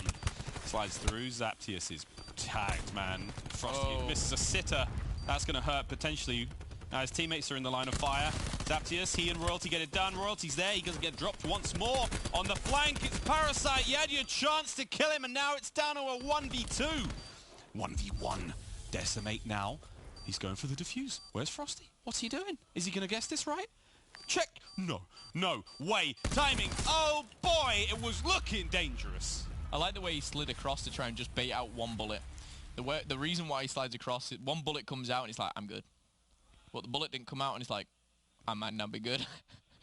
He might be defusing. Yeah, exactly. But it was actually played perfectly, and yes, it made that defuse timer tick up a little bit, but you have 4, 5, 6 seconds to play with.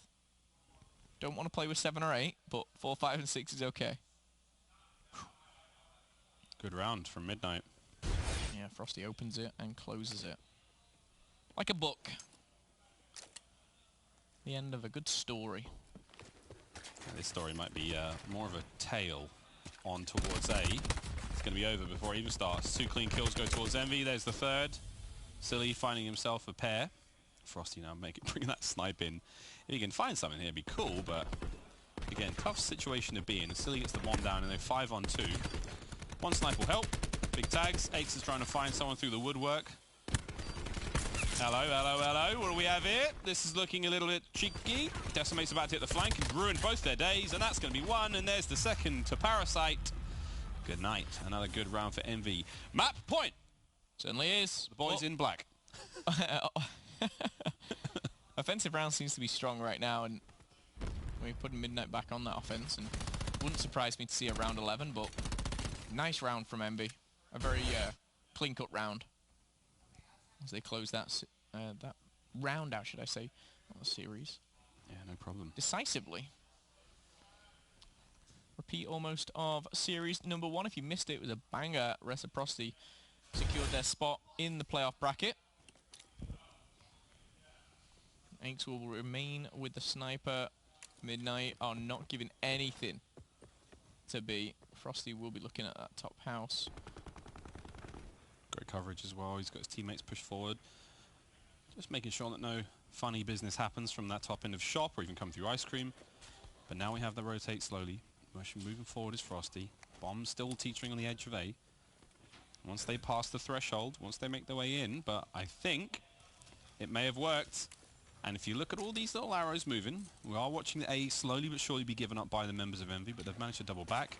The commit now coming through for the members of Midnight. That stun tells you everything you need to know. The fight is on. Gunless Nazer up. Trophies once again eat him alive. Parasite, can he find this kill? Decimate, if he rolls around that corner. Wow, what shots. Royalty gets the first. Royalty almost finds the second out of that one, but Envy, they're going to take the life lead. The shots are coming through. 3 on 2. Can't get it done. Decimate finds another clean one. Frosty unable to pick up the 2 for 1, and now it's a 3 versus Frosty. I like it. But the round is over. And there you have it. Envy. They were absolutely obliterated in the hard point. They managed to find their legs there on the gridlock search and destroy, and now it's 1-1. Yeah, they're on a 2-win streak for search and destroy now. Tally it up, baby. Run it up. Run it up! Let's get it. Control coming up next shortly. Our second series of the final day of the Pro League here in Black Ops 4, and Midnight and Envy are tied up 1-1 after the break. It's going to be a control again. The play-in bracket and the playoff bracket is now set. These teams sorely need the practice, though. After the break, we'll be back.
friends, to the Call of Duty World League Pro League again. It's the final day, mates, and it's an exciting one. I will say that we now have a sort of compilation of strange moments, whether it's good, bad, or ugly. Look at us. Oh my God, what is going on? Clint nearly kissed me on the mouth. What is this? Okay, that was not meant to be live. That's okay. I didn't realize you kept all this stuff. I just realized that was like 20 minutes ago. I was smelling my shirt. I'm like, wait, when it first came on, Maven came in, I was in some kind of weird situation where that's not live happening. I was so confused just then. I was like, wait, yeah, another dimension? Yeah, this is... we always have fun. That's the main thing. We always do. It's the last day. We like to impersonate Nameless. We like to dance and jiggle and get ourselves ready for a cast. Everything's happening here. But we still have one series left for Miles and Momo here before we hand over to Clint and Joe. Coming later on again, of course, it's Envy versus Midnight. And the first hard point, if you just joined us, I mean, it was an absolute slaughter. Like, Envy didn't show up. They had nothing. And it's not like they weren't trying. They were just getting bodied left, right, and center.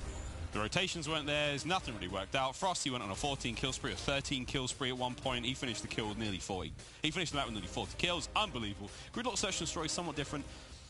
Envy actually managing to have some brilliant rounds. Very, very decisive rounds. Closing that one out relatively comfortably. But now, friends, Seaside Control. Now, again, if you have just joined us, you missed the all-important matchup, which was Reciprocity versus Elevate. That has now set the play-in bracket and the playoff bracket for Miami. Neither of these teams will be in the playoff bracket unless they can qualify. It's going to be difficult. It's not easy, I will say. And, you know, a lot of tough competition. Everyone's going to be wanting those two spots at the end to battle it out. We'll have to see. But, like you said, the boys in black. Yeah, they're not blue. I like the new jerseys a lot. I actually really do. I've always been a big fan of, like, black team jerseys. I think, like, 100 Thieves had the black jersey. Envy now have it. Yeah. Just personal preference. Gonna miss that rat when he's gone. That one that just runs across wine barrel. I thought you were talking about someone. I was like, that's really not nice. Oh, actually, we have a restart on our hands, friends. It wouldn't be a series with Envy. Was it Assault? Tell us it was Assault. Tell us he's done something again. It was Parasite this time. What's he done? Tell us, production. What did he do? Why are we... Oh, we swapped teams. Parasite. Mate. Listen, I know roster mania is over. You got to stick on your own team. Get out of here. There's something about this last week of Pro League. We've had some bizarre moments. Even with the last week as well, when Vortex took 50 minutes to get his stuff together. He's new here. We can let him slide. Interesting enough, we were confirmed on Twitter that Vortex, while he may live in Spain, he's actually Italian. I apologize. I apologize as well. That's incredibly... He was like, it's all right, bro. I was like... Yeah, no wuzzes, mate. I think it's just... I think we kind of talked about it as whereas in the Spanish community as well, like, you can't just pick up like an American player. That doesn't work unless they are Spanish speaking. There's a few, of course, but yeah, Italian. We got a bit of spice in there. I like it. That's the goods. Control on the seaside coming up now. I'm sorry. I'm actually sorry. Control yourself. Control seaside yourself. We will get to see that little rat run across the wine barrels. Whee! See ya. See ya, mate. He just disappears too. No, he just goes behind the wine barrel and the other one there, you know. Oh, this tank. I'll miss this tank. Black Ops 4 has been so fun. How did that tank get in that church, by the way? Through the front door. Don't fit. Actually, it probably does. It reversed in, and then it's... I don't know. We'll see. We'll have to Sherlock Holmes that one a bit later on, friends. In the first round, we go off in a B.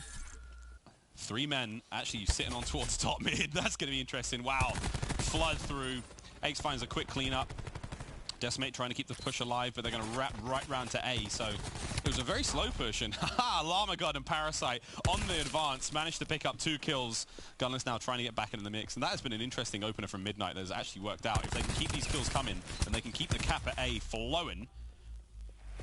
Here comes the push towards B also. Assault so sneaky, but not quite sneaky enough.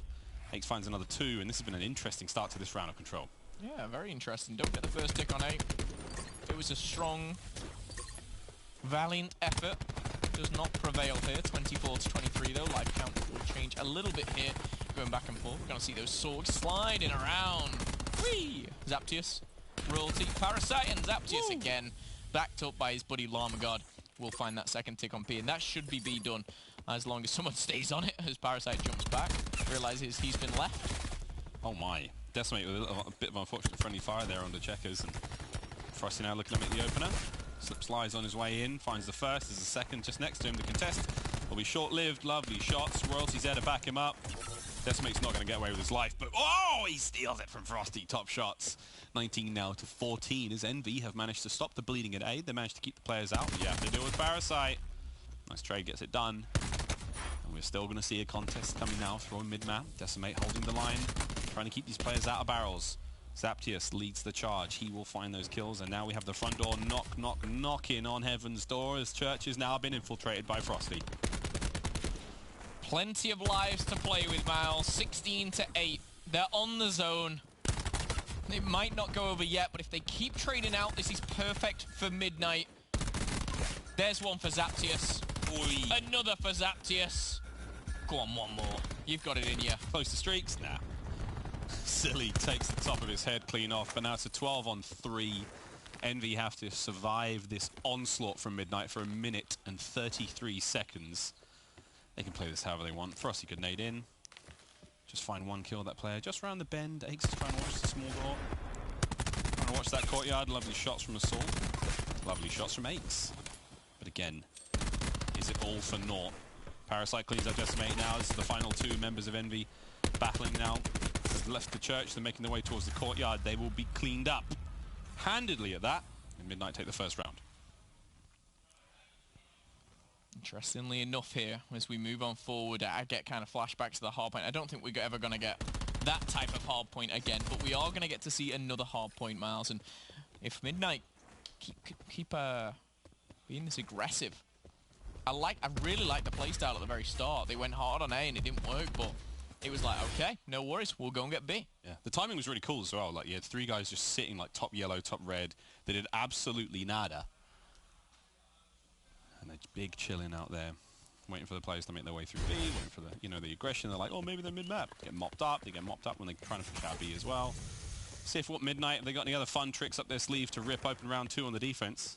And you know what? This is so, what are Envy doing? Envy are like, how aggressive could they be? And the answer is, not very aggressive at all. Royalty's going to find one. Envy now the plays on towards B, but they don't have the numbers. This is a slow push. If they can make the trades work out, they can have it, but what a weird start again to another round. Yeah, very different. And again, we've got to take into consideration, maybe this is the time to try something different.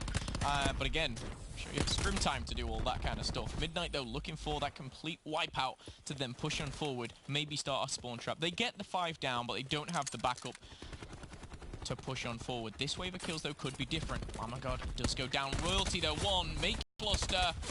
Zaptius cannot finish off Decimate as he answers back, but this is the type of spawn trap I was talking about. Frosty should only find 1 before trading, but that's all good, man. I mean, like, you're 24 and 20 in life count, like, trade it out. That's fine.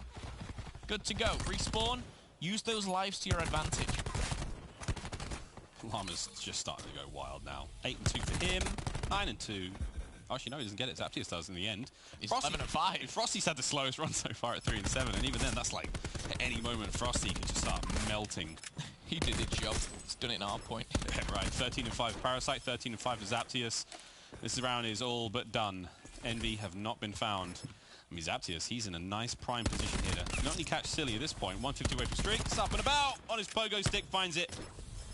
No streaks just yet. He'll go into the next round, hunting for those, but there's potential for a slam there. Those players stack up at top stairs, trying to find the kills, trying to find the poke, and you just jump up there and kaboom. And that's the problem with round 3 now, is they dominate round 1, they dominate round 2. They have specialists, and we don't. I mean, so we're going to see the TAC 5s coming in. We're going to see the slams come in. Those are the extra kills that are going to swing those lives in your way. I'd be very surprised to see this end any other way than 3-0 right now. Midnight looking very strong. Yeah, they're burning white hot right now. Parasite's had 2 great rounds. I mean, Frosty's been slow, but can't blame him. This is Midnight's map to lose. With all the specialists they have, you've literally got on the verge of streaks is Zaptius right now. And the verge of 4 specialists. Going for it, right in. Why wait? Why wait? Finds Soup on the outskirts. He gets stunned, but his teammates find the rest of the kills. Once again, absolute perfection from Midnight. This Hellstorm is going to sting. Got to get to Sanctuary as they find the back of the church. Parasite's already in there, though, lying in wait. The kills come through. Zaptius will be dropped eventually, but that's that. The cap continues. The rest of the players now making their way in off spawn. Parasite lying in wait in mid-map as well, trying to catch these players on the rotate. It's brilliant work. Llama now charging the players at the door. War Machine Packet is on, however, so we will be seeing the stop at B.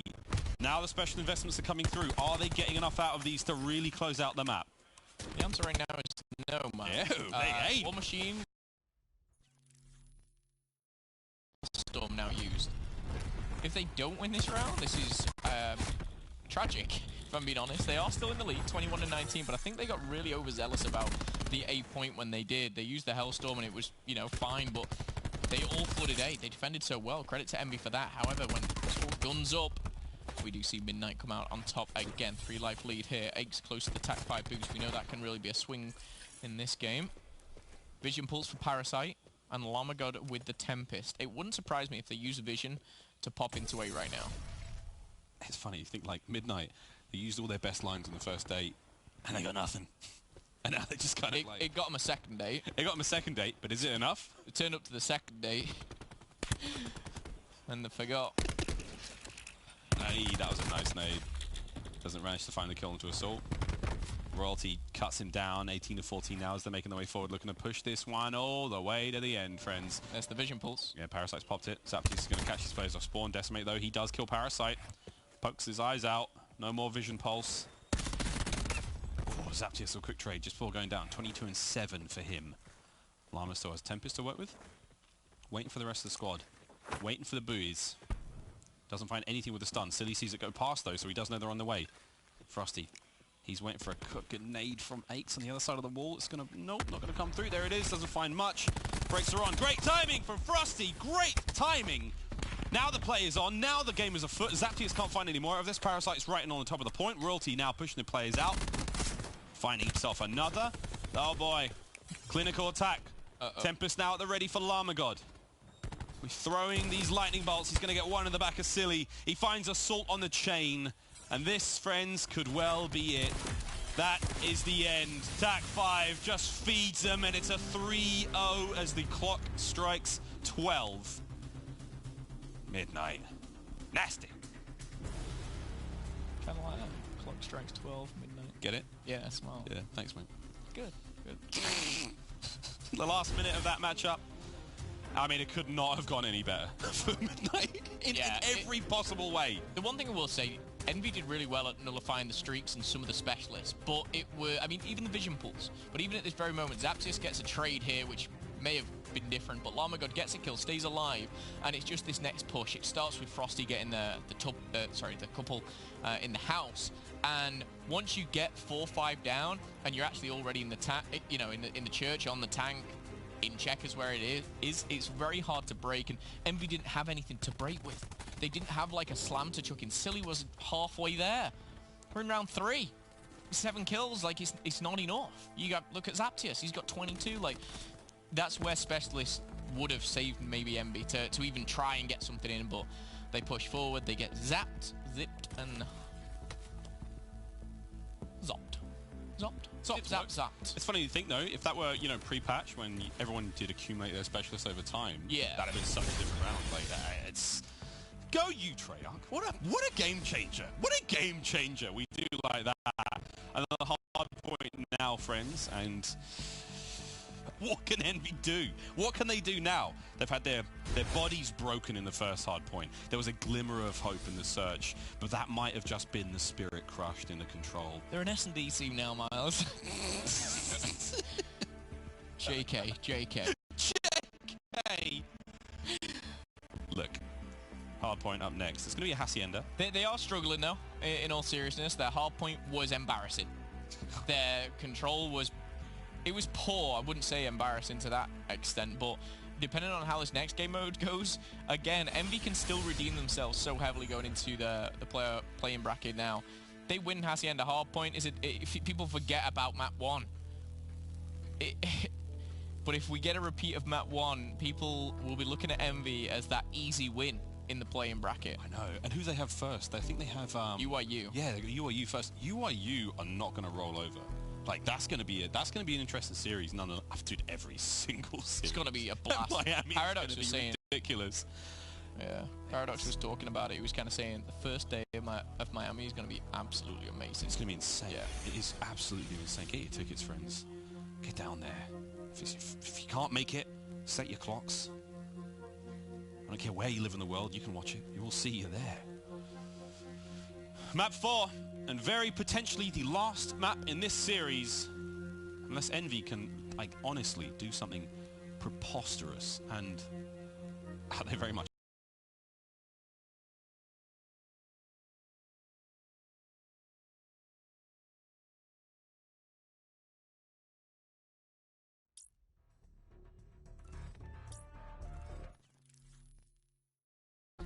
put them through the car wash. It's been squeaky clean, all aside from the search. And if they get forced to a game 5, who knows? Envy. They're searching a squad. Couldn't even say it. They're searching a destroy squad now. It's Envy the S&D team. Back-to-back maps they've got. Envy the S&D team. Here we go, friends. This is it. We're going to have a quick restart. It wouldn't be an Envy midnight respawn if there wasn't a restart, Miles. Who is it? So someone's controller's just disconnected, I believe. We'll be dealing with it. It looks like it's on the midnight side of the stage. We will name shame that person ASAP. In league play, my control disconnects. I don't get a restart. I have to sit there getting pooped on for a minute and a half. And then plug my mic in. Sorry guys, I'm back. Yeah, Momo, stick to casting. That's what you hear a lot of that. Too much of that. You're a caster. Well, friends, Royalty's just having a little bit of trouble. Quick reset. Before we get back into this one, thanks very much for that little pin. Handy. Our refs here. Oh, they've got everything you need. They've been here before. You need a water? They got it. You need a pin? Pin. Only paper clips. Yeah, paperclip man.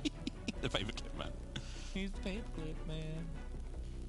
Who can fix this controller? He's the paperclip man. Get off the stage. The paperclip man. Oh god, what a good day this has been. We hope you've enjoyed this as much as we have, friends. Almost ready to party. Royalty's controller. Can't see it. Oh god, Phil. Oh, I did it. Take 2. Here on map 4. Oh no, not got my classes. Don't even joke. I'm looking at Assault right now and I'm like, you did this to us. He's staring back at you with that. Here we go. Oh, brilliant. Exciting stuff at the Pro League. A lot of fun. I'm sure we really do hope you're enjoying this as much as we are. We thank you for sticking out through what has been a very drama-laden and tumultuous year for some of these teams. Highs and lows. We've seen it all so far in Black Ops 4, and we're far from finished. Miami champs. Weeks away. Here we go. Straight off the rip. Straight off the sound of the bell. And it's looking very, very good for midnight. Straight off the rip, R.I.P. Envy, try again. It's so for, you know, the talent that is on this team. I'm waiting for it to click. That's the thing. I mean, I thought that with the LG roster on World War II. I was like, once they click, it is over. And it's the same with Envy again. Like, the potential is so deep, man. And the ceiling is so high, but you know, they've just struggles. I think Ant has called them names. Called these guys the Ultra Mega Metal Boots team or something because they're very slow. That sounds like some Ant would say. Yeah. Frosty. What? Starting as he means to go on. What was the last one? 13-0 he started. This time it's 5-0. Good break though. Silly with the Maddox now. Jumps into Garage. We're going to see Lamagod in a bit of an awful position, but he gets in and gets out and takes one down with him. Nicely done here. Still in control is going to be Envy though. Silly's actually just really changed this around for the squad. He's picked up 5 kills. 5 kills. 20 plus seconds now of hardpoint time. Puts Frosty down. Nice bit of help. And this is already looking great. Decimate right around the corner. Not a question. Zaptius barely got a word out there. Hello, do you have a minute to talk about Jesus? Where he's dropped immediately.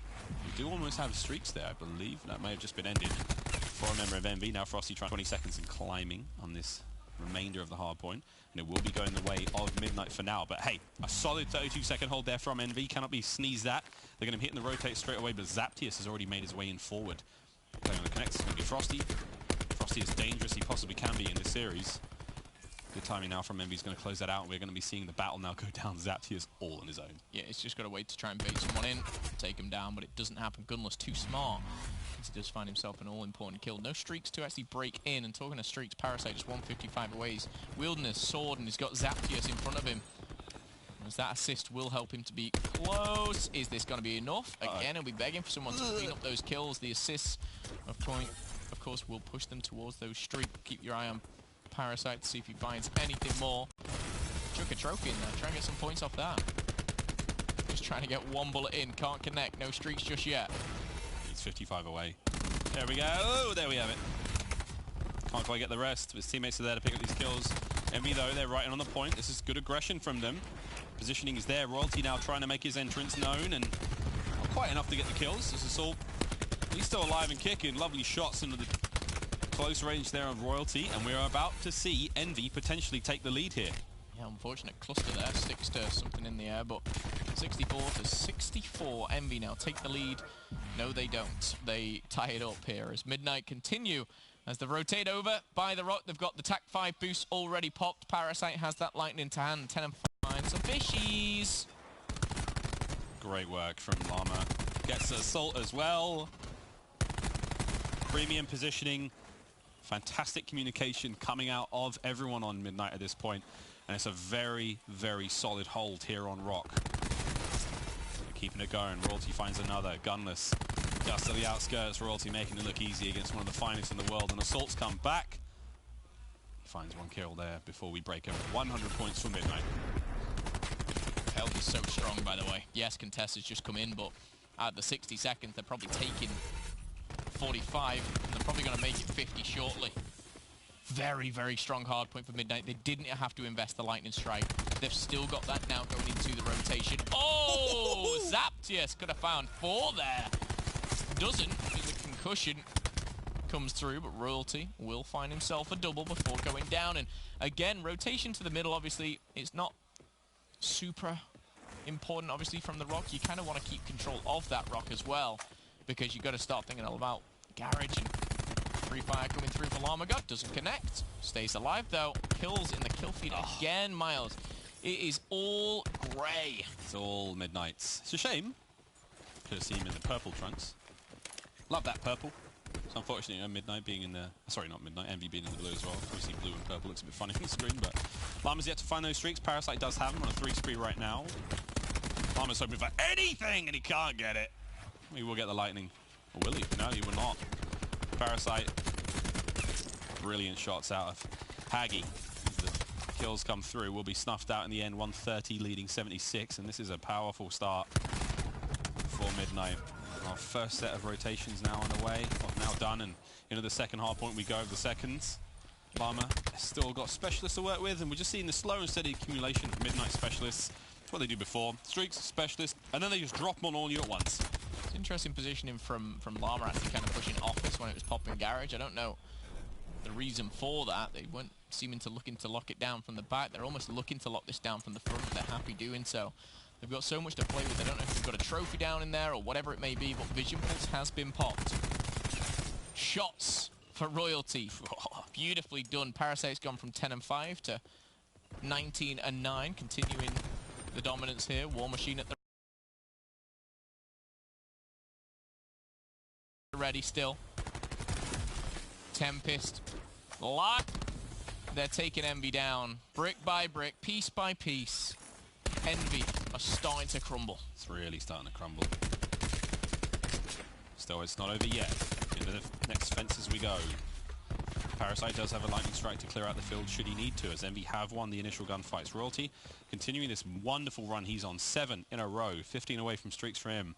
War Machine at the ready as well. He could pop that and just let it rip right over the top of the point. Doesn't attack. Doesn't have a flak jacket, rather. Just waiting for that to come down. Clear out the field. Aches just emerges from his hole. The winter is over. It's the hot summer of Royalty that's going to hit a sweat on him. And that's Hellstorm at the ready. Decimate's going to go down as well. 191 and climbing. Envy, your hard point has just not been enough against this squad. Zaptius, he could have picked up 3 with a slam there in fences if he'd known. And the presence is just unstoppable right now for Midnight. There is no way Envy could pull some magic out of this one. Yeah, 4 out of the 5 players are on a 2.0 KD, Miles. Man. 15 and 7, 23 and 11, 20 and 8. And then you've got your man Frosty, who's been a little bit of a sleeper in this game, but he's 28 and 16. You've got streaks in the hand, you've got a War Machine, Slam, Envy. They need to go back to the drawing board. They need to really change something up, because this just ain't it. And ain't it, Llama. He's also popping off at 15 and 8. Assault's still got his Tempest out already, and that's helpful enough. And again, this has been a decent hold. He's locked down the entirety of that side of the map. Royalty's lightning strike now is going to come through, flush him into the house, right into the gunfire of Midnight. Parasite, he goes down. Aches can't quite get it all done on his own. That crossfire just rips him to pieces now. Zaptius straight onto the point. War Machine from Gunless. He finds a duo. And that's good. 35 away from streaks now. Envy. It ain't over yet. I said it was impossible for them to pull some magic out, but Gunless, you're a wizard, Pierce. Magic is impossible. Just what it is. It's an illusion. Gunless does find another here. And they're down to narrowing the lead to about 75 now. Midnight really one decent hold and they will be able to close this one out. Gunless now has streaks. This game certainly can be turned around. Gunless 18 and 20. I jumped the gun a little bit on that one, but Silly with the slam. There's still stuff to play with. Royalty, of course, still has that Hellstorm missile. And that's such a nice lifeline to have. Because it starts to get a little bit hairy there in mid-map. You can just drop that one. You can use it to just close out. Attack 5 comes through. Keeps those members of Envy up and about. They're going to be good to go now as we see the pressure now mounting onto the bottom of the hard point. Gunless! This is the Gunless we know and love. 3 in a row for him. Zaptius. Here comes Envy. You've just been vision pulsed. Is this the makings of a comeback? Potentially. Don't rule it out. They've got streaks to play with. They've got slams. However, Midnight still have a couple of specialists. Midnight are holding the back line here. They can win it on the garage. Gunless calls in the lightning strike. It's desperation mode here. Zaps is still with the slam. Slam comes in from Silly. Silly finds 2. Decimate shouldn't one player down. And when all's said and done, Llamagod's the only one alive. They need to take him down. They will. And Envy, they're gonna break in, but still there's plenty to play for on this point. Nice name from Aches. Doesn't really find anything, but you saw the intent there. Potential for damage. Nice shots, but it's the distraction play that really worked out there. Envy are still going strong. Gunless still kicking. 22 for 22 now. He's managed to turn this around massively for his team. Silly now providing the backup. The mounting pressure on this point will soon be completely alleviated by the rotation. Zaptius, through looking for the final 10. He doesn't have it. Silly now in the battle for the next hard point, going up against Royalty. First in, best dressed. Who's going to get it? Midnight's won the rotation for sure. Decimate. Close, but he's going to go down. Gunless still has the Hellstorm. You'd expect it to come in, and here we go. Should take down Parasite. Will do. Oh my goodness, he's going to time Frosty as well. The kills are coming in. Envy are turning this around. Zaptius with 2. War Machine now out for Royalty, but Assault, he is absolutely clear in field from up top plat. He managed to get 2 out of this one. The contest is there. The War Machine is now finished, but again, the trophies are down. So close to streaks was Assault before he's cleaned up. Can Silly get it done on the outside? A little bit of help from his friends is going to keep the dream going. It's going to be Aches. He goes 1-to-1 against Frosty. Royalty now locking up the top from behind. No. Oh boy, Gunless finds a kill on himself, unfortunately. Now the top is clear. Now the danger is sitting in. 2:35. This contest has felt like a lifetime, and it still is going. No one has really been able to get much out of fences. They have to rotate. Royalty's first to it. Once again, Royalty's on it. The gunfights are going down in mid. Aches is going to get dropped. This is big. Very big. 3 points is all they need. They're coming from garage. The contest will find themselves coming through. Silly's going to be first in, takes one down, finds Zaptius. Zaptius shuts a double, and Midnight will close it out in 4 with a 3-1 victory. However, that is not the same Envy we saw on map number 1. We saw heart, we saw passion. Saw Gunless. We saw Gunless. Great scenes for Midnight, though. They have to be very, very happy with that result. They have to be happy with the current form they're sitting in with the performances, especially of Frosty. Man, he has been playing out of his mind. And I will say, this is the best I've seen Royalty play, I think, in all of Black Ops 4. This squad is actually starting to look like a very, very dangerous, naughty little mix of fun. And I hope, for their sake, again, as we roll into Miami, big scenes for them, going to that play-in bracket. I think it's what, a single elimination in that side of the play-in. So, no time for mistakes, friends. Exciting stuff. Well, Phil, Pro League for Black Ops 4 is done. I mean, we were here, what? I don't even know how many weeks ago, thinking we've got so many games, day in, day out. But yeah, for ourselves, it's done. For you guys, not just yet. You got another couple games. I think we've got Merc and Maven coming up here. Yeah. But for myself, it's been a pleasure, Miles. Yeah, I think that's it from Miles and Momo. That's all, folks. Katie, take it away. Thank you, Miles. Thank you, Momo. So much wonderful as ever.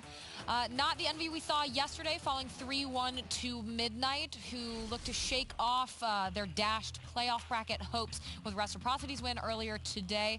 And, I mean, yeah, they won the S&D nameless, but, I mean, the first hard point was horrible, and the second one, Gunless brought it back. The second one was close, but every respawn, they just got absolutely crushed. Like, the first one, they got outplayed by 47. The second, in the control, they got outplayed by 36.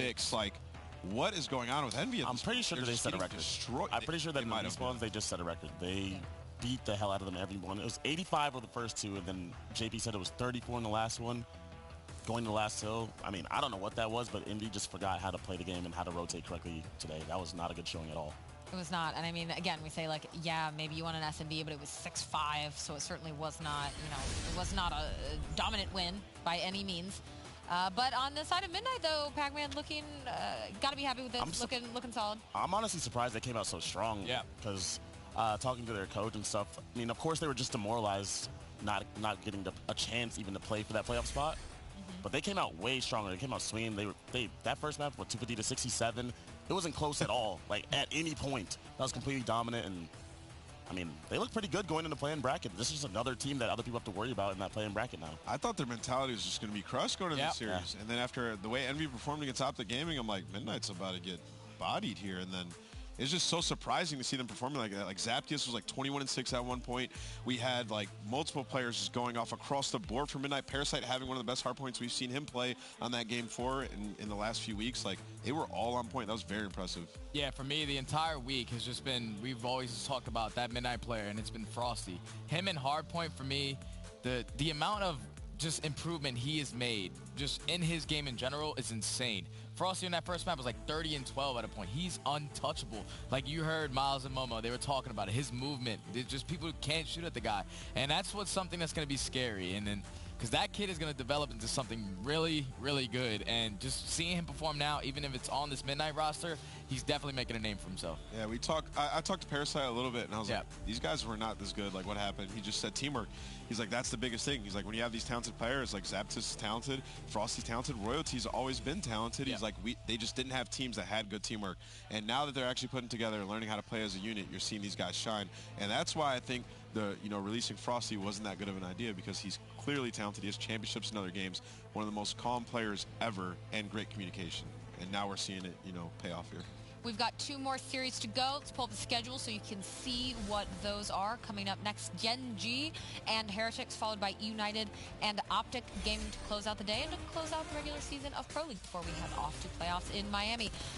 Envy not looking like the form we saw yesterday in their 3-0 sweep of Optic, falling 3-1 to Midnight. Again, Reciprocity getting their playoff spot with their 3-1 over Elevate.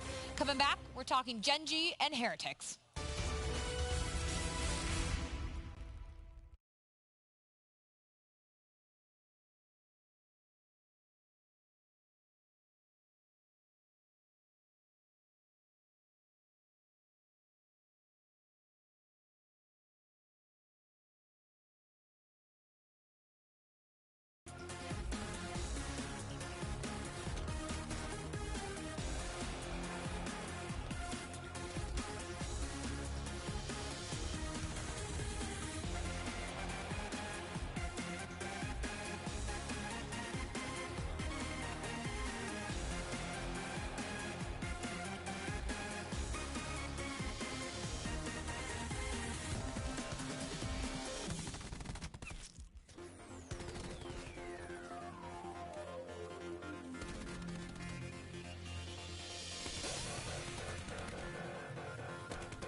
Welcome back to Pro League. We have 2 more series to get through before the day is done, and so is the regular season. I am your host, Katie Bedford, joined by Nameless Study and Pac-Man here on the desk. Now, before we get into things, we want to talk about the Game Fuel Open Bracket a little bit. You just watched that there in that rank up. Let's take a look at the player who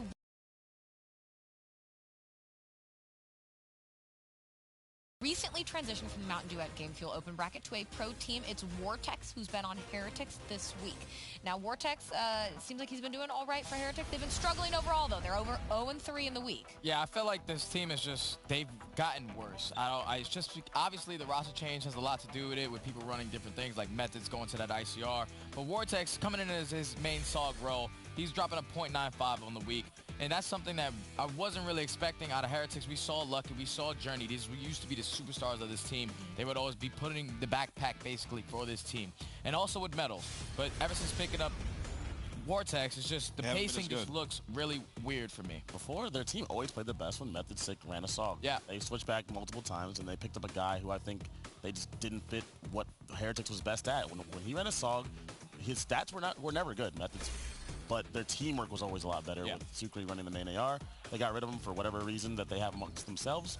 And now, as you can see, it's affecting them again negatively. The thing is, I don't even think Methods is playing that bad. I just think their teamwork is completely out of whack. Like, before when they had Sukri and he was running that main AR and Methods was running a SOG, Methods would get bodied, but at least he'd be pushing with the rest of the guys, and Metal's Journey and Lucky would be going off, and they had, direction when they're playing the game. Now it just seems like they're just completely out of whack. That first series in their honeymoon period when they played against Optic Gaming, they looked okay.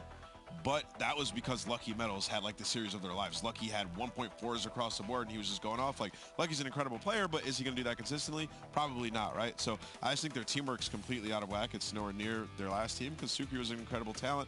Obviously, there's something happened that we don't know about on that team, which, caused them to release him. So I'm hoping that they can figure it out, right? Because this is a team that I was very excited to watch early in the season, and now their matches have been underwhelming. Yeah, and again, it's just constant switches from whether it's players to specialists to roles to guns.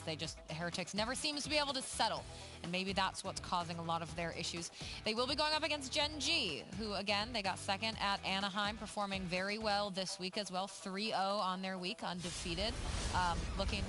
Looking as strong as ever, so something our League Ops guy, Rami, keeps saying it, because it's crazy. If Spacely wins this Search and Destroy, right, this Game 2, and it doesn't go to Game 5, or if he just wins in Game 5 and wins both searches, he will have not lost a Search and Destroy in Pro League this year. The entire year. That's nuts. That is an incredible statistic. Especially with how Black Ops 4 Search is. Yeah. Like, you just run the direction. Just trade. Just trade. Specialists involved. There's a lot of stuff that can sway in the opposite direction. So, yeah, tip your hat to him, because as well in the beginning of the game when people were sort of figuring out how to play Search and Destroy, Gen G were the first team to start to wrap those bombs back and forth. Also, that guy on your screen, Nubsy, their coach. He's a good coach, man. They've been coming up with some good strats. They give him some high praise. We don't talk about him too often, but their Search and Destroy has been pretty great throughout the entire season. Now, focusing on that S&D, take a look at Envoy's stats, because Havoc, Mox, and Envoy are all in the top 10 S&D KD during Pro League, and so maybe they can push Mike, they can push Spacely to that perfect record. But again, continuing to be kind of a rock study for this team. Envoy is the rock for this team for me. He's the one that's going to be able to lead the pack. Obviously, you have Havoc, who's a tremendous SOG player right next to him, and Mox, a tremendous ICR player. But Envoy, ever since he came onto this team, he's just been a totally different player for this team. And I know he was dropped for Spacely, and now Spacely is back on the roster. So obviously, there's no bad blood there. But the development out of this player, just with this team, since they've all learned it from the beginning, how to play together, and just looking how they formed, I believe that they're the second best team in this game, and it's just a little separation between 100 Thieves and them, because 100 Thieves have a team full of champions, and obviously these guys have never won. They're still learning. So they're still learning. They just have little mistakes that are going to cost them, but I wouldn't be surprised if Gen G were able to put up a good fight. I think the biggest thing for Gen G to get over the hump is just to have like Mox show up in those big time matches. You got to have an AR player that can go toe to toe with players like Octane, with those great AR players, right? Because you got the sub power, man. You have Envoy, you have Havoc. Both those guys are amazing, and you're good enough in Search and Destroy to compensate for not being the best respawn team. So I just think like if Mox steps up and Spacely step up in those later matches, the problem like Nocturne would have an off series, and Mox would have an off series, and I think that's what held them back. Pac, do you think we might see any I mean, not typical picks from Gen G, whether maps or otherwise, since this is, everything's locked in for them. It's against Heretics. Maybe practice other things, maybe, but I think that they're also still new with Spacey. Like, they're a solid team, but they're still new with Spacey, so I don't think they'll try too much. And Heretics is struggling, right? So I don't know. I don't even think this is the best opponent to do that. I don't think that you should try things against teams that you're gonna beat anyways, or that you should beat anyways, because you're not gonna learn much.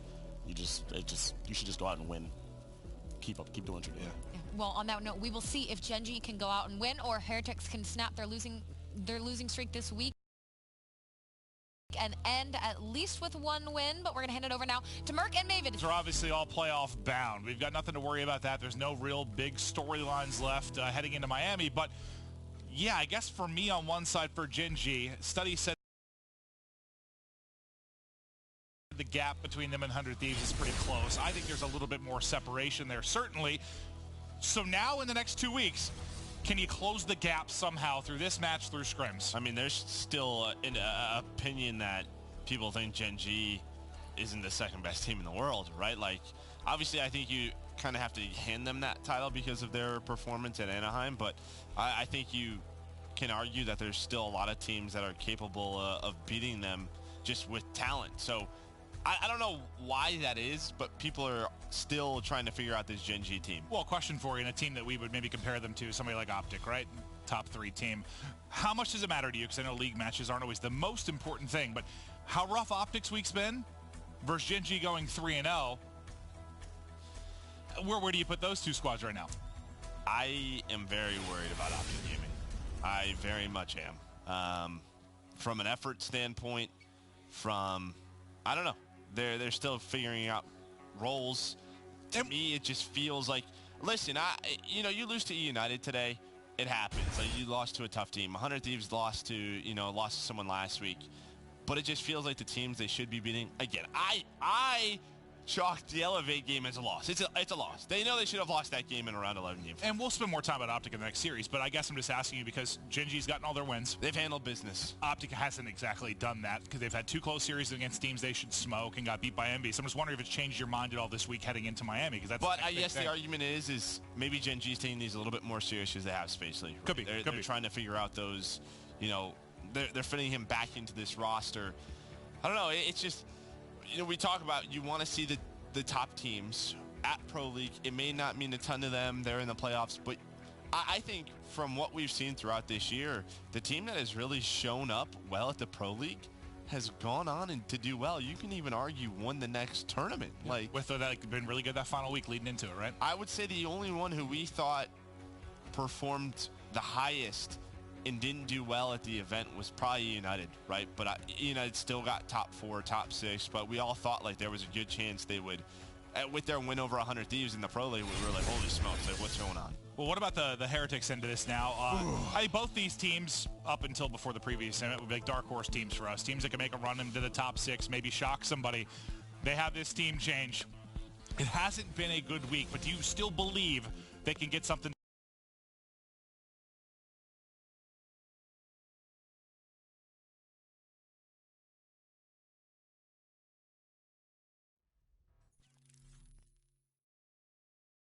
Wanted to run main ICR.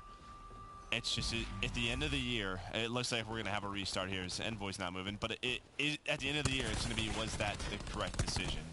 Right? It's just what it is. And I mean, we have to look at that with all roster changes, because I'll tell you what, with Sucre, they're not 0-3 this week. That's just not, they're not. Well, it's tough because this isn't true for every team, but there have been a lot of teams that we've watched get better over the course of the year, and I think Heretics is a team that we're really excited to see them push that ceiling. Like, how far can they go? And it just sort of stopped, right? Like, it never got to where we thought maybe they were capable of. Maybe we're making a top 3 run an event like a Reciprocity, like shocking some people, and yeah, it just feels like that's kind of out the window. But I'm hoping it's not. It feels like they've plateaued. Like it's passed. Like their time is passed almost in a way. Well, the big question we'll have to ask these guys is, they've only had 1 week here with the new roster. What about these next couple of weeks to Miami? I don't know if they're staying here and practicing with someone. We'll have to ask them and figure that out. Because if they're staying here for a few weeks, maybe we brush this off as you're fitting a new player and you're figuring out a new play style. If you have to go back to Spain, try to play teams back home, that makes me very nervous. That makes me, nervous.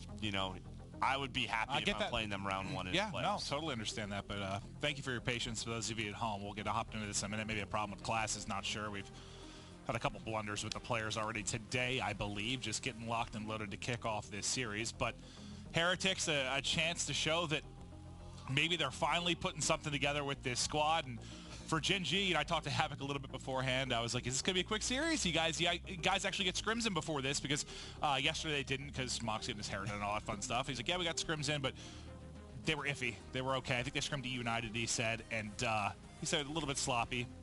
Okay. We'll see if that affects them all here. But he also said, he's like, honestly, like, what happens in scrims doesn't usually matter. Like, we play different once we get on the stage, so. Yeah, I think everybody would give you that argument, right? Yeah. Scrims are always going well, right? Or scrims, yeah, we're getting better. Yeah. Never a negative sense of. Do you think there's like a renewed sense of pressure kind of on this team now that they've made a team change? They've gotten that top 2. I guess the outlook for them a little bit different than it's been all year.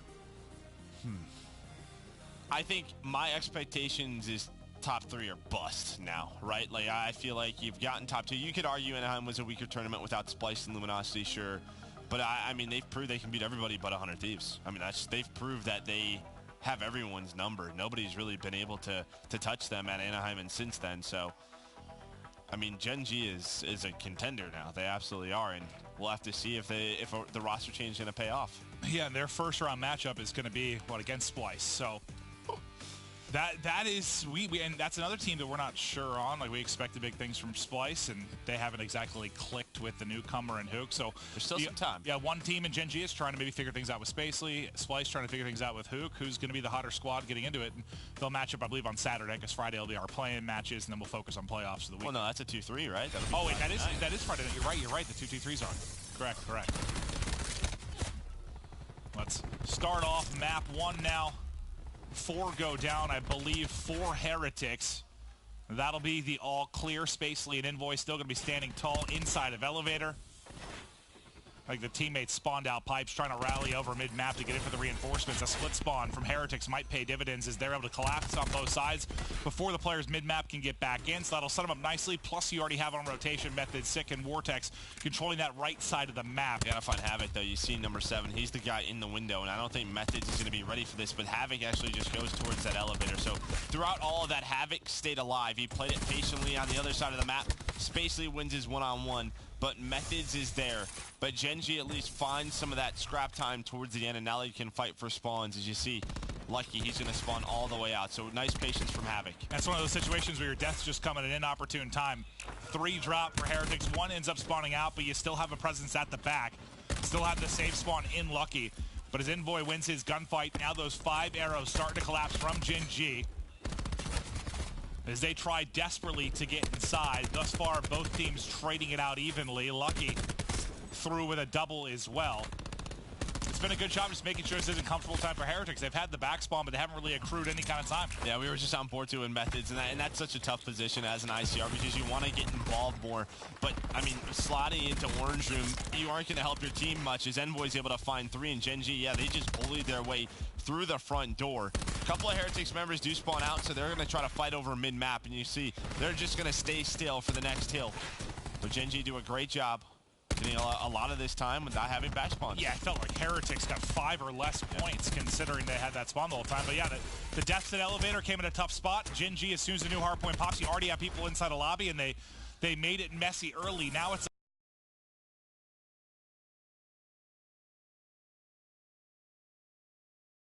a 4-man hit through the back steps. Massive presence from Gen G. Lucky. A lot of work to do, and he's going to get caught. Can't get around the edge. As the opening kill comes in from Gen, once again, just making it difficult for Heretics to get set up and get comfortable with the next hardpoint. Yeah, you feel like Heretics has to take advantage of this. Having those spawns, getting that time. They are able to get Envoy out of the hill. They find 3 kills in the feed. You still have a couple of split spawns. You have one player just staying all the way towards that elevator. That was Moss. Journey picks that up now. Now they realize where the spawns have come in for Gen G. But a nice hold so far from Heretics, but can they stop the push? The SOG duo, Havoc, Envoy, they make it tough, and that was with the SOG. Spacely with some beams. A 3 SOG meta right now from Gen G. Yeah, I think Journey only had 5 in the clip too, so he was in trouble regardless, but Spacely absolutely lasers him from distance. Now we'll focus on the rotation over to Pipes. The last hard point in the first set. Cluster out from Envoy will funnel them in. Who's there to pick it up? It's going to be Spacely. How much damage can he do? Nice strafe, but not able to connect on the shot. So once again, Heretics set up early. Can they actually hold the tie? Because it feels like with their rotations and their spawns, like this should be like a 20-point Heretics lead, but Gen G have done such an excellent job in transition in the first push. Yeah, yes, that's maybe one advantage to running 3 Sogs. You're going to be a little bit quicker. You don't have to worry about the spawns as much. Yes, you would love them, but you can obviously, they can still make this game very messy. They have the lead as well. It just feels like there's always another player right now for Gen G who's locking it down. As Envoy, he's going to take a fall off the map. They're just like gnats, man. They're just everywhere, just swarming the hard point. We saw a lot of success for them. I can't remember if it was yesterday or the day before, where we saw this strategy out of them and just completely overwhelmed their opponent time and time again. It's been a great start from Havoc at 14-8. Heretics still holding onto an arrow lead, 5-point advantage as we get into the second set. Havoc does have his grab slam locked and ready to go, trying to set it up. I thought he was going to go for it. Probably would have had 3, but he still stays up. Hits the hip fire through the heel, snap back to the mid, but Lucky has the melee for him. Still has a presence of his teammates here, though. 175 off streaks as Mox. Lead change now to Gen G. We'll see how far they can push this out. Yeah, it's been fun watching Havoc play at this level, because I think early on in the year he didn't have the impact he wanted, but the last few months, ever since really they've gotten Envoy, this duo, they've taken turns, but Havoc recently has really stepped on up, playing at a high level that we expected from him years and years ago, and it feels like he's starting to hit that stride. Really, I feel it's his confidence, right? It just feels like he's comfortable. You see him on stage always having fun. Just look at the 2 Sogs. Havoc 17, 18-9, 16-11 from Envoy. They are just flying Heretics, and what was a 5-point lead? It was 85-80 Heretics in the first set of rotations. They didn't get a single point at Elevator. Now at risk of losing this rotation here as well. Heretics in trouble of getting buried as Envoy gets caught. I want to go to an Astro Gaming listen-in with Heretics.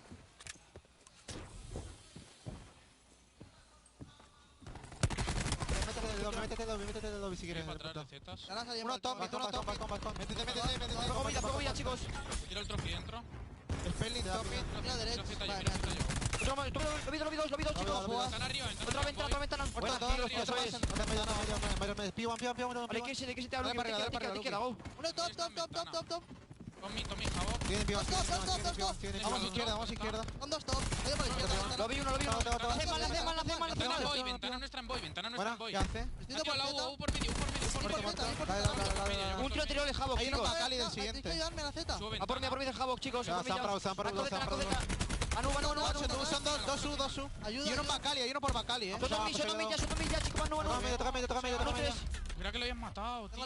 A fantastic hold at Elevator for Gen G is followed up by a great hold at Orange for Heretics. But in the hard point right now is Gen G. Grab slam in. Havoc gets 3. Method 6 shuts him down, but not before. Mox is able to get a streak. Havoc is able to get a streak. Havoc now at 24-14, having himself a map. He's able to find that lightning strike. Now you have Major Maniac with the Tempest. All the kills right now going the way of Gen G and Heretics. They're just waiting for their teammates to come up off spawn. But Gen G have them just locked in towards the back. There's been no contest until right now. Now you have Envoy starting to work on some streaks as well, and he finds the second. Now 80 points away. Just made it look easy. Can he find the streaks? That'll be even more for Gen G. Looks like he's just going to hold the time for now, get a little bit more points based off the objective. So we'll switch focus over to Pipes, our last hard point in the second rotation. Spatially with some nice shots. We'll get back over to Envoy when he gets involved in the action. Oh, sorry, he died, so I don't believe he got the streaks. Nope, he didn't get anything. He got picked up, and now one lightning did come in. So Mox still has his to use. Everything else out. He's got the vision pulse as well. Envoy about to pick up his War Machine, Spacely very close to his Purifier. Similar story on the other end of it with regards to the Purifier and the War Machine of Heretics. So some of the heavy hitters going to be coming in soon, and honestly, the use of those might decide the game. But just felt really throughout this entire game, Heretics have had a couple of opportunities to get back in it to hold their lead, but Gen G, they've kept this lead, and now it continues to grow with 15 seconds left. You see Heretics already focusing on Elevator. Envoy's going to use the War Machine, not connect with anything. This is when you're going to want to use your Purifier methods. I don't know if he's pulled it out yet or if he's just hanging on to it, but he doesn't have it quite yet. This is exactly the hill that you wanted, so a kill for him would be huge. See if he can get it. See if he can get it. Vision Pulse from Mox. How many kills do they get behind it? Vortex War Machine comes up empty, and what it's been throughout, it's the SOG story. Envoy and Havoc get 4. There's a team kill in there for Gen G, but not going to matter as they're able to lock down Elevator. And now Spacely, does he think about the Purifier? It's exactly what he's going to do. Purifier out. Heretics is cooking. 165 off streaks. They can't quite close it out, but they can get darn close, about 5 points away if they get the remaining time. Plus you get some streaks. You think this game is done, but look at Havoc and Envoy here, man. If I'm any team, I just don't want to play them on this map and mode combination. Yeah, I mean, it's either this or Seaside, though, right? I mean, you have to play them on a solid map, so it's really just pick your poison. Does it feel like, due to the nature of it, like, are vetoes more important in this game than maybe some of the past titles? I would say, like, probably due to control the side, but maybe now with the meta, the way it's sort of shaping out, like Gen G, they like to play a 3-SOG meta. I don't think 100 Thieves is going to want to do that. We know they like to force as many Maddox and ICRs as possible, so it's going to be interesting at playoffs and champs. You know who's playing what and how teams perform on each other's map picks. Mox with a nice little double will close out the game. Gen G get the hard point victory. They kept it messy earlier when the hard point, then it was calm, cool, and collect as they shut it down in the final several hard points. It felt like it was so contested early, but once they got rolling, man, like Heretics just couldn't touch the point. Yeah, it just feels like the specialist usage out of Gen G is just on point. We saw it, I believe it was right before this, where they used the Vision Pulse by Mox, and what that allowed Spacely to do was flank through the blue base, get behind Methods. Methods Sick was the guy that was getting close to the Purifier. If he's able to find 1 kill, he can get the Purifier on it. He basically negates the Vision Pulse, right? They still have to run into him into a Purifier. That doesn't end up happening because he gets taken down. Spacely then earns his, gets inside. It just feels like, you know, you hear a lot of teams, the power plays that come from those specialists, they're not good enough, but it always feels like Gen G, they're making the right decisions at the right time.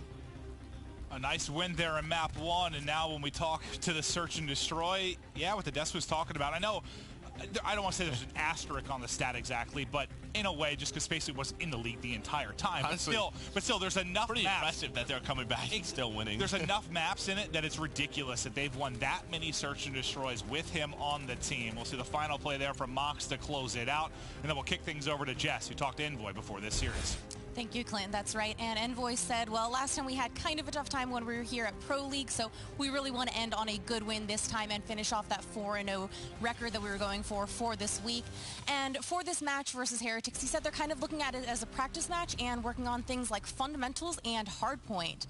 Now, from Heretics, I spoke to Lucky, and, you know, kind of same thing. They're trying to do everything they can to just get a win and get in as many reps and as much practice as they can. He knows they've already clinched their playoff spot, but he says that they need to work on things like communication and their control map. So we'll see how the rest of the series goes. Clint and Joe, back over to you.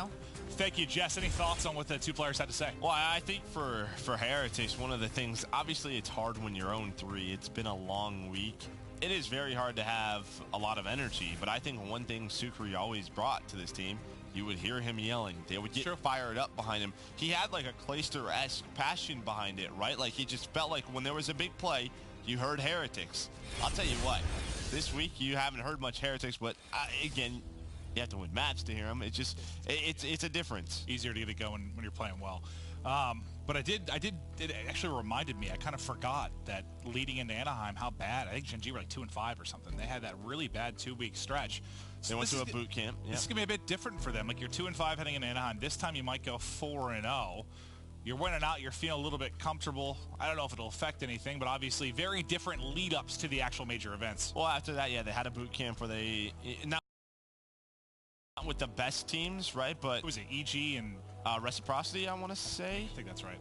But obviously not the best teams, but they got reps in, and that obviously helped them get to a grand final. I'm sure with the amount of time that we have until Miami, I'm sure there's going to be a couple of boot camps from these teams to try to prepare more, get them in the right mindset. Because I think when those happen, it's sort of like, hey, we're almost to that time. Like we have to, it's it's playoffs, it's champs. Like, let's go. Let's get this going. But I'm not shocked to hear basically what Invo was saying. Like, we're just tighten up the fundamentals. Get everything ironed out as well as we can leading into Anaheim. Get rid of the little mistakes. For the most part, not too much to criticize in the map one. Their Sogs dominated. Can't think of any glaring issues that they had. It was I mean, if you're Gen G, I'm sure you're loving playing 3 frequencies to start this series. I mean, heck, even Hacienda with just the pace that you can play out with that map. And this is one of the big maps from Anaheim. Remember the map 5 against Optic? Optic was undefeated going into that.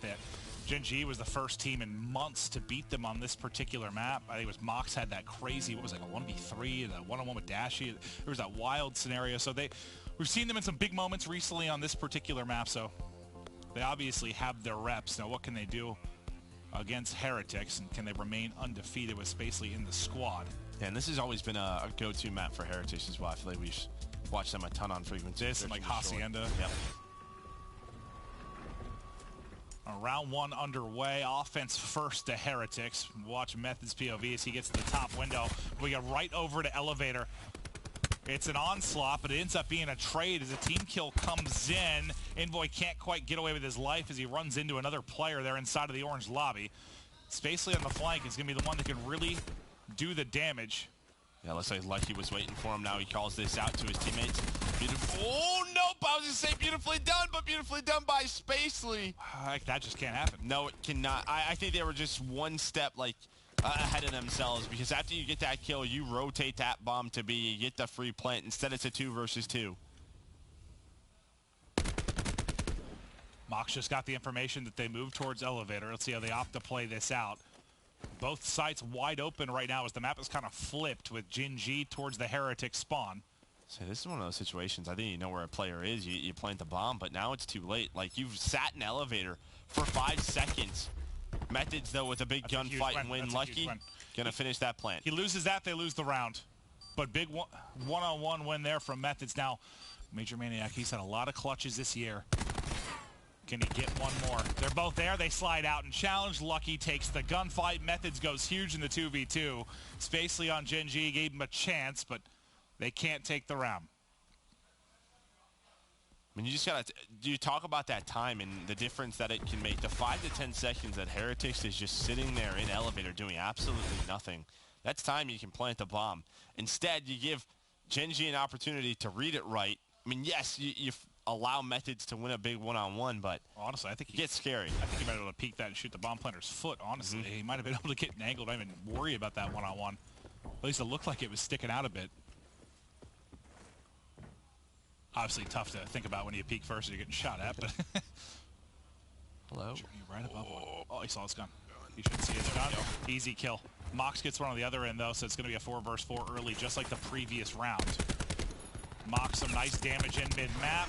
Almost feeds the second one into Envoy, but they're able to stay up. As I say that, though, Envoy drops. It's 3 versus 3 now. Journey's done a great job defending his ladder so far. Found 2 players in that situation. Vortex does get singled out.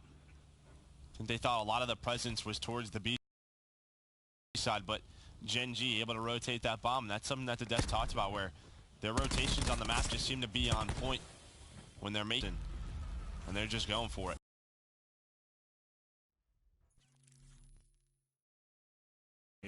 A rare SOG in his hand at the tail end of it, just the final, one of the final kills.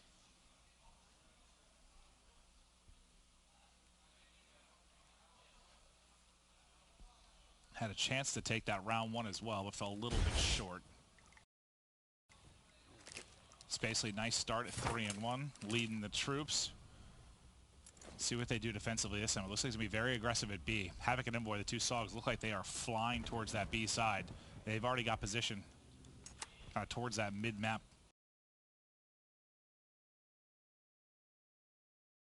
point. Yeah, I think they saw Lucky, though, but you do have 3 players here. It almost feels like they're waiting to just go. See number 10, that's Major Maniac. He gets that information behind that.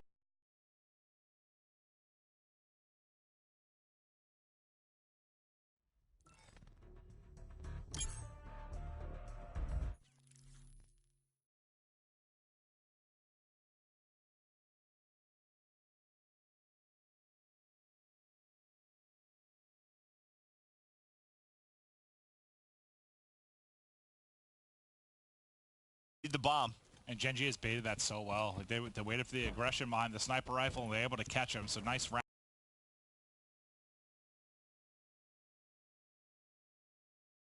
there. Nice play call from Gen G. Major Maniac, good job getting out of that. Can't get picked in this and give them a chance. But they are able to recoup the bomb. Metal's trying to push over, doesn't have it out, and it's back-to-back rounds for Gen G.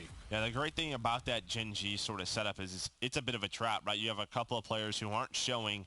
The key guy is Major Maniac bottom ladder, because basically what the offensive team thinks when they peek that, they think there's a guy out wide towards your stairs or inner pipes. Then they think there's a guy watching the cross. And Major Maniac is that guy, but he's calling out how many cross and then when to pop out. And then those two Sogs who are near that bomb site, they're able to just execute, and well, they find that first blood.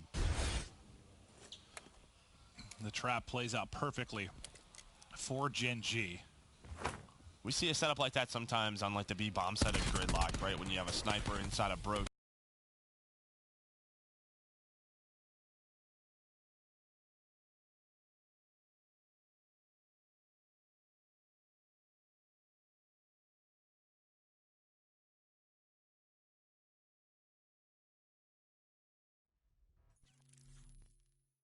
Gotta get off. He's gonna go for it. Last day, right? Might as well go for it. Might as well. Got nothing to lose. Should get peeked from top middle, and there it is. Envoy easily seals the kill. Nice post-plant setup there from Gen G. Now 3 in a row for them. They've taken over this search and destroy. Yeah, they just go from bottom middle. It's just Major Maniac just does too much here. I mean, they aren't even ready for it, right? Like, where's the pressure from Heritage? If you're going to set up, 2-3 on that bomb site, someone's got to be watching the ladders.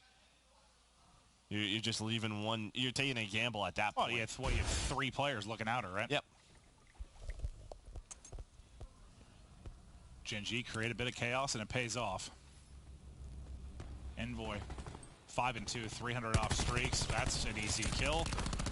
Cluster out to delay any kind of plant. They have to try and slide across it. Think he gets a hit marker that feeds a kill right into Spacely, so they'll retain numbers. Spacely gets double challenged, though, and falls. Envoy still working on those streaks top mid. Now wants to slide in. Just needs to get one. Gets a tag. Major Maniac finishes it. And there's a Lightning. And the advantage to Gen G to look to a 4-1 lead. Mox get the spot. Mox backs up. Only 13 in the clip, but it's enough for Envoy. Gets the second streak, and then Major Maniac closes it out. In these last couple of rounds, I mean, Heritage is just kind of stacking one site and saying, we'll take you in a 5-on-5, but Gen G's winning them. And I feel like earlier in the year, that was Heritage's game plan, right? Like, we just want to take a 5-on-5 with you, use our talent, use our gun skill. They were sort of agents of chaos, if you want to call it that, in search and destroy, but just not coming out on top right now. Anything they can change up to try and fix this a bit against Gen G, or Gen G too strong in search? Yeah, I think Gen G are pretty darn. I mean, yeah, you knew you guys got to get a couple.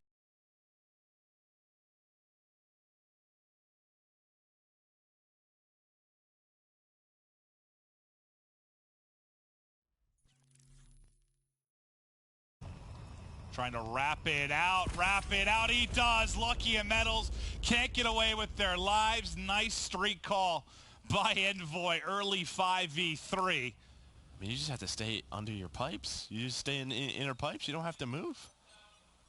I thought they were fast, Joe. Missiles are pretty fast. Yeah. Pop up and challenge from Havoc. Hold on. He gets caught. Major Maniac drops at the same time, so quickly it becomes a 3 versus 3. I think Envoy's just backing up here to play his life. He can call on the Lightning if stuff gets messy, but yeah, they're going right towards him. Not ready for it with 25 seconds left now. Heritage, they have to find the last couple of players, but the big thing is the time. They have to defuse this bomb. And what was a 5 versus 3, now a 1v3 for Spacely. Can't finish the first, can't finish it, and they're able to clutch it. Huge clutch from Heretics in the 3v5. You think it's done when they get caught with the Hellstorm, but somehow they bring it back. And was that an example of just some small mistakes there from Gen G? You take a couple gunfights you likely don't need to in a 5 versus 3. Yeah, there was one elevator, there was one top middle. I think with those last couple come in. And I think Envoy's thinking, I'm going to just back up with the Lightning and secure this round. With 28 seconds left, he's probably not thinking they're not going to hit my side, right? Like, they're not flanking. They're not going to do it with this little time left, and they end up doing it. One of those game-changing rounds. Heretics right back into it. You still have the Lightning on Envoy, but that was a bad stun. I think his teammate tagged Lucky in the back of the head. Lightning now in, and it picks another Poor Metals. Poor Metals hasn't played in the last 2 rounds, but they do get another kill right off the tail end of it. Then Envoy with a team kill. So it's still numbers to Heretics. You might have 2 rounds where you get kills from a streak. Kills you probably shouldn't have gotten. And you're still going to throw away the round. It looked like Major Maniac was just one step ahead. He was a step ahead of the rest of his teammates. Methods has to be careful. Does get caught out. So 2v2 now. I thought it was actually going to be Mox who got caught, but he's able to stay alive. The last bullet doesn't come through. Yeah, when we switched off, I thought he was dead for sure, like when we hopped off him. Nice win. Maybe a little, we're just throwing rounds. Maybe a little revenge for Mox there from the round 1 where he lost his one-on-one in the 2v2 there. He's able to win it, secure Gen G the round, and they get bailed out of what could have been another ugly one. Yeah, I think on that push, they knew that all of Heretics were inside Orange Base, so I think they were just going to use their numbers in trade from out there, which I don't hate, I guess. I don't like it because you get a first blood, you have map position, you don't have to push the base. But I think Major Maniac's a step ahead, right? He jumps in that window. He's expecting someone to push up from the balcony side, and well, that was Spacely, but he got taken down from his teammate, so I think just a couple of small timings that don't go in their favor. I thought Havoc was going off the map there for a second, but he's just able to hug the edge. First blood to Lucky and Heretics. They've got to rip off 4 straight if they're going to tie up this series. Havoc dancing like a ballerina with bullets. Lucky gets a 2nd kill in this round. Doubles up his total so far in this game, but leaving a mark here in round 8. Vortex with the trade, 2 versus 4, advantage Heretics. And we'll see what Spacely and Havoc try to do with this bomb. They do have a 2-on-1 right now with Vortex. Vortex wisely backs up. Yeah, he does his job, gets the information. Now you have Journey and Methods watching the cross. Vortex now has a couple of players to deal with, able to find one on the Havoc. Nice shot. Helps his team out, but yeah, great round from Vortex. And it seems so simple, but just not challenging there. Yeah. Don't take the gunfight. Yep. Just 2 players, just back it up. Make sure you win the round. I mean, we've seen people on that spot that try to challenge, try to pick up one. Suddenly it's a 3v4 or 2v3. Things get ugly, but nice control there from Heretics with the advantage. And you'd love to get a win, you know, on the board for like a guy like Vortex who new into the Pro League. It's only a week, but I'm sure this is a much different environment. The talent that he's going up against. Oh, yeah, yeah, that's for sure.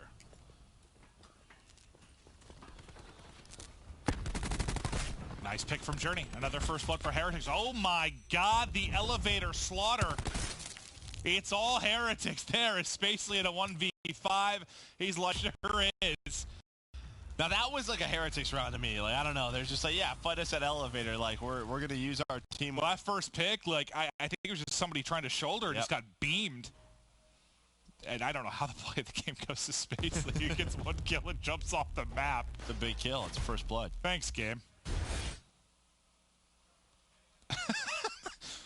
Spacely's undefeated streak at risk now. It's what, 4-5.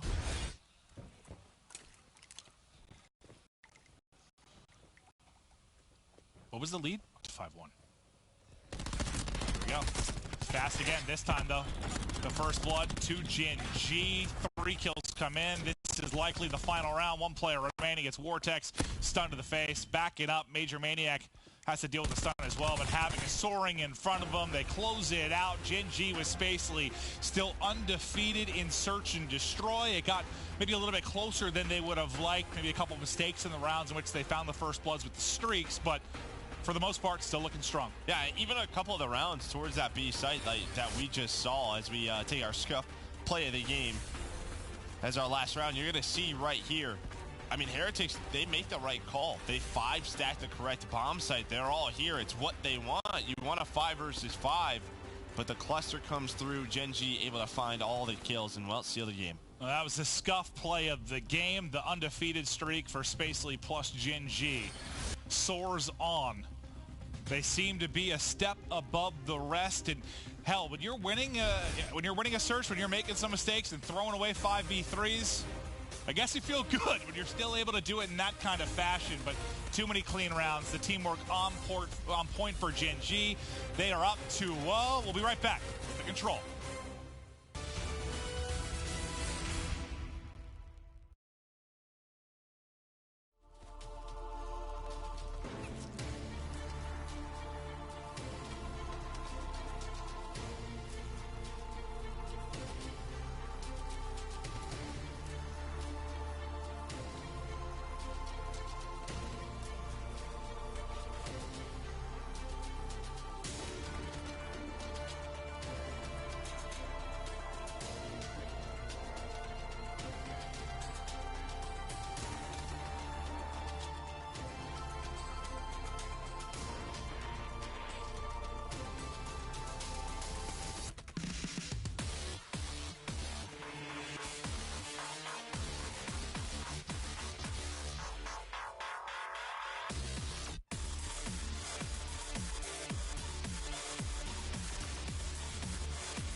A Gen G dominated series thus far, up 2-0 over Heretics. The woes for Heretics continue, and now, I mean, for me, this series is just about seeing how good Gen G can be. Is this a team that can improve step by step and rival someone like 100 Thieves? Because they got to the final, but the final wasn't pretty. They played, what, did they play them 3 times, right? 3. Played them 3 times, and some of the maps were close, but overall it was what, 3-0, 3-0, 3-1, or 3-0, 3-1, 3-1, somewhere in that ballpark. Like, they were smoking them for the most part.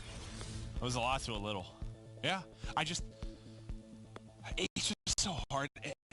As much as, like, I'm excited about, like, LG and to see what Gen G can do with it, as much as I want to pick, I haven't picked Miami yet, but as much as I want to pick someone else, like, 100 Thieves is that has good. anything convinced you that anyone is close to 100 Thieves?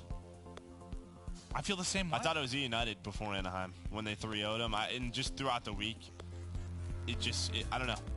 But there hasn't been that like glimpse that I've seen. I want to pick LG to win it all. They have to get to playoffs first. I want to pick them to win it so bad. You're so nervous about their first round matchup. I am. I saw units pop up and I was like, oh, that just strikes me as like a Brat goes 30-10. They outslay by 30 and still lose hardpoint to units. Yeah. That just right when I looked at it, I think both of us were like, oh, that's not an easy round one matchup. But before we get to Miami, we got to wrap up our final 2 best of 5s, our final matches in Columbus, Ohio, here at the arena for the Pro League. Heretics have had no answer for the aggression, the pace, the skill of Gen G, and you got to think this is another map, as it's been all frequency, that Gen G can reign supreme. Yeah, they're going to get this B site. You already have Major Maniac going towards A. Heretics are here, but a nice stun for Major Maniac will slow things down. And now, if they go down here, this could be a very fast round. Mox is top middle. Ooh, loses that one to Vortex. If he wins that, there's going to be no pressure through middle. Now Lucky able to find that. Havoc gets caught. This could have been a very quick round for Gen G. They still have 2 ticks as Envoy finds 3 kills. Almost 4. Never mind, they just 2v5'd him. All right. It's going to be a very fast round anyways. That's round 1. That was a very fast round. I might have said 10 words during that round. I thought it was going to be, and then it was. Well, I thought it was, and then I thought that it wasn't, and then it was. Yeah, the cluster and the SOG and Envoy killed everything, and that'll be the best play. We'll see it one more time. One of the quicker round 1s of any control you're ever going to see. A fantastic job in what a 2v5, I think a third player came in, a 3v5 type spot that they just slaughtered Heretics. And yeah, it's just those situations like around elevator with Havoc and Envoy. What are you gonna? You need 10 Heretics players, and even then, I don't know. You don't know. Well, Major Maniac, he's working on some streaks. Envoy's already got 2. This could get scary. Heretics was there trying to push top middle. It almost looked like they were touching B to try to get a rotation, and then just go towards this elevator side. But all the kills go the way of Gen G. Oh no, now you can streak them. Not yet. They're not going to commit one. All of them are inside orange base. That's a good play. If they can get more map position, you want to be inside of orange, at least towards this balcony to use those streaks. I thought when I saw like 3-4 down, I'm like, oh no, it's going to start. Well, we've seen that lately where like 3-4 go down, but then what ends up happening is you spawn, I think, a little closer up, like towards the back door, so the streak turns into nothing. You want to have someone at least on their they're third spawning of the really map. deep. Yep. Nice break back in from Heretics was a swing it. A nice advantage. Early has dwindled. Nice little swing in, but doesn't hit. I thought he was gonna get the 2 players there inside elevator, but comes up empty with it. A about to be completed for Heretics. They're gonna get that done, and now the pressure on Gen G to hold on the B side of the map. Spacely's still waiting here. Takes his first gunfight, doesn't get cleaned up quite yet, tries to slide and challenge with the 2 Heretics members up to the task. Now on the other side of the map, Major Maniac and Havoc. They shut down the first wave from Heretics. That number 8's gotten all the way up towards window. That's Vortex now in a one-on-one with Spacely, who's trying to maybe alleviate some of the pressure towards B by applying their own pressure on the spawn of Gen G. It's not working. It's not working. Spacely, I thought that player was going to push him, but he was waiting for Journey. I mean, Vortex has been inside of blue for so long, but hasn't done anything. Metals is going to open things up. He's going to put some pressure onto the B side. Couple of kills go down, but it's still Gen G on top. Only 50 seconds remaining too, and you have those 3 streaks. So if you really want to close out this round, it feels almost impossible for Heretics to win this unless you get some massive streak blunders.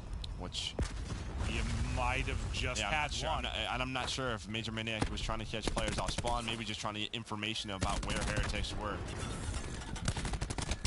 A money cluster from Envoy yet again nets him a kill. 2 lightnings remaining is all they've got, but now sub 30 seconds on the clock, and Heretics have got to work some magic, down 6 lives. On this map, you just need one big break, but Envoy wants none of it. He's 13-4 on another wondrous streak. 4 in a row for him. Flank from Major Maniac M. Peekaboo up top, but the trade might be there eventually. I think Envoy kind of lost him in the fray. I don't think they're going to, well, yeah, they'll be able to touch it from top mid. So they're going to get in. They're going to get in. Everybody coming off spawn, 7v4. You could just use one streak or one specialist. I mean, you have all your specialists out there going to use a lightning. They're going to keep them off of it, and that might just do the round based on the lightning. Yep. Well, that's why when I saw 3 streaks and 48 seconds left, I was like, you'd have to really, really, really screw up here with your streaks to not win this round. And you're thinking if you're Gen G, we win this defense. We smoke the living hell out of on offense. We win this series.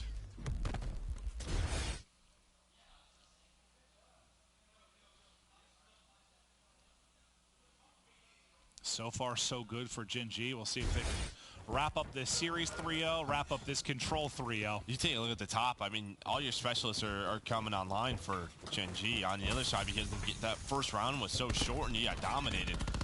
You don't have anything on the side of Heretics. Want to hear how good your Sogs have been, Joe? Yeah. Mox has 1 kill and we're in the 3rd round. He's got 2 now. And they're up 2-0. Like, dude.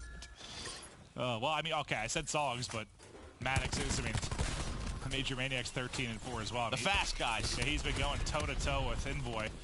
Envoy now going to use the War Machine. That's the shot melee with the War Machine. I thought he was going to double punch him. That's what I thought.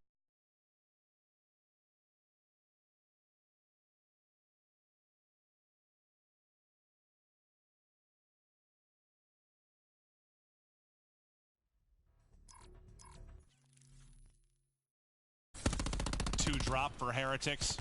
1 bit done at A. The second about to be done at B. Heretics just spread thin across the map right now. They're going to have to give up B. And the problem is you're going to have, what, over 2 minutes to work with. A 4-life advantage. And Havoc in your base. And Havoc about to have a grab slam as well.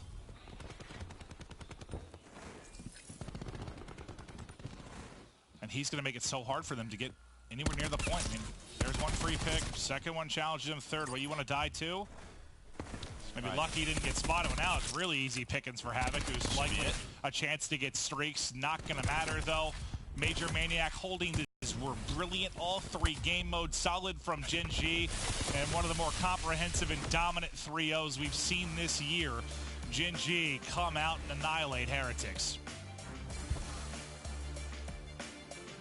They handled business this week, 4-0.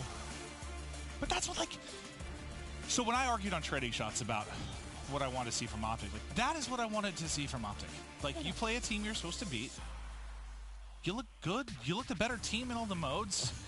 Like, that is what I want to see from a team going into Miami. There's the example. No, I agree with you. It looked easy. They controlled it. They dominated it. Just at no point did I think Heretics was winning that series. And with Heretics form and Gen G, if they are a top 2-3 team, that is how that series should go. Props to Gen G. That was a 40-minute series. Double thumbs up from Maven. Yeah. I get home, do laundry, and pack, and I head back to Dallas tomorrow. Yeah. Thank you for that. I haven't been home in ages. I'm not sure what that... I'm excited to see my girlfriend and my puppy Copper. Not sure how that... Yeah, okay. Well, the faster the series go, the faster I get home and do all those things. But the next one's going to be fun. That's true. Well, it's going to be a game 5, more than likely, with how everything's been going for Optic. But we'll see. That'll be the next series, Optic Eunited. But before we get there, we'll kick it over to the desk. Katie, it's all you. Thank you, Maven, and not too much trouble there for Gen G, 3-0ing Heretics, getting a yawn out of Pac-Man. And, I mean, really, that seemed like a breeze for Gen G. Pac, the Heretics, they stink. We were talking about it before, like, so if you look at the 8 teams that have made it to the guaranteed playoff bracket, Heretics right now is by far the worst. Absolutely. Yeah, I think Luminosity and EG look a million times better than them. Yeah, I mean, EG's in the play-in bracket. That's what I'm saying. Oh, okay. The teams, some teams in the playing bracket look miles better than Heretics right now. LG, EG, E6, all of those teams look better. Yeah, the Heretics have a lot of work to do in a really short time. Think they're regretting their change?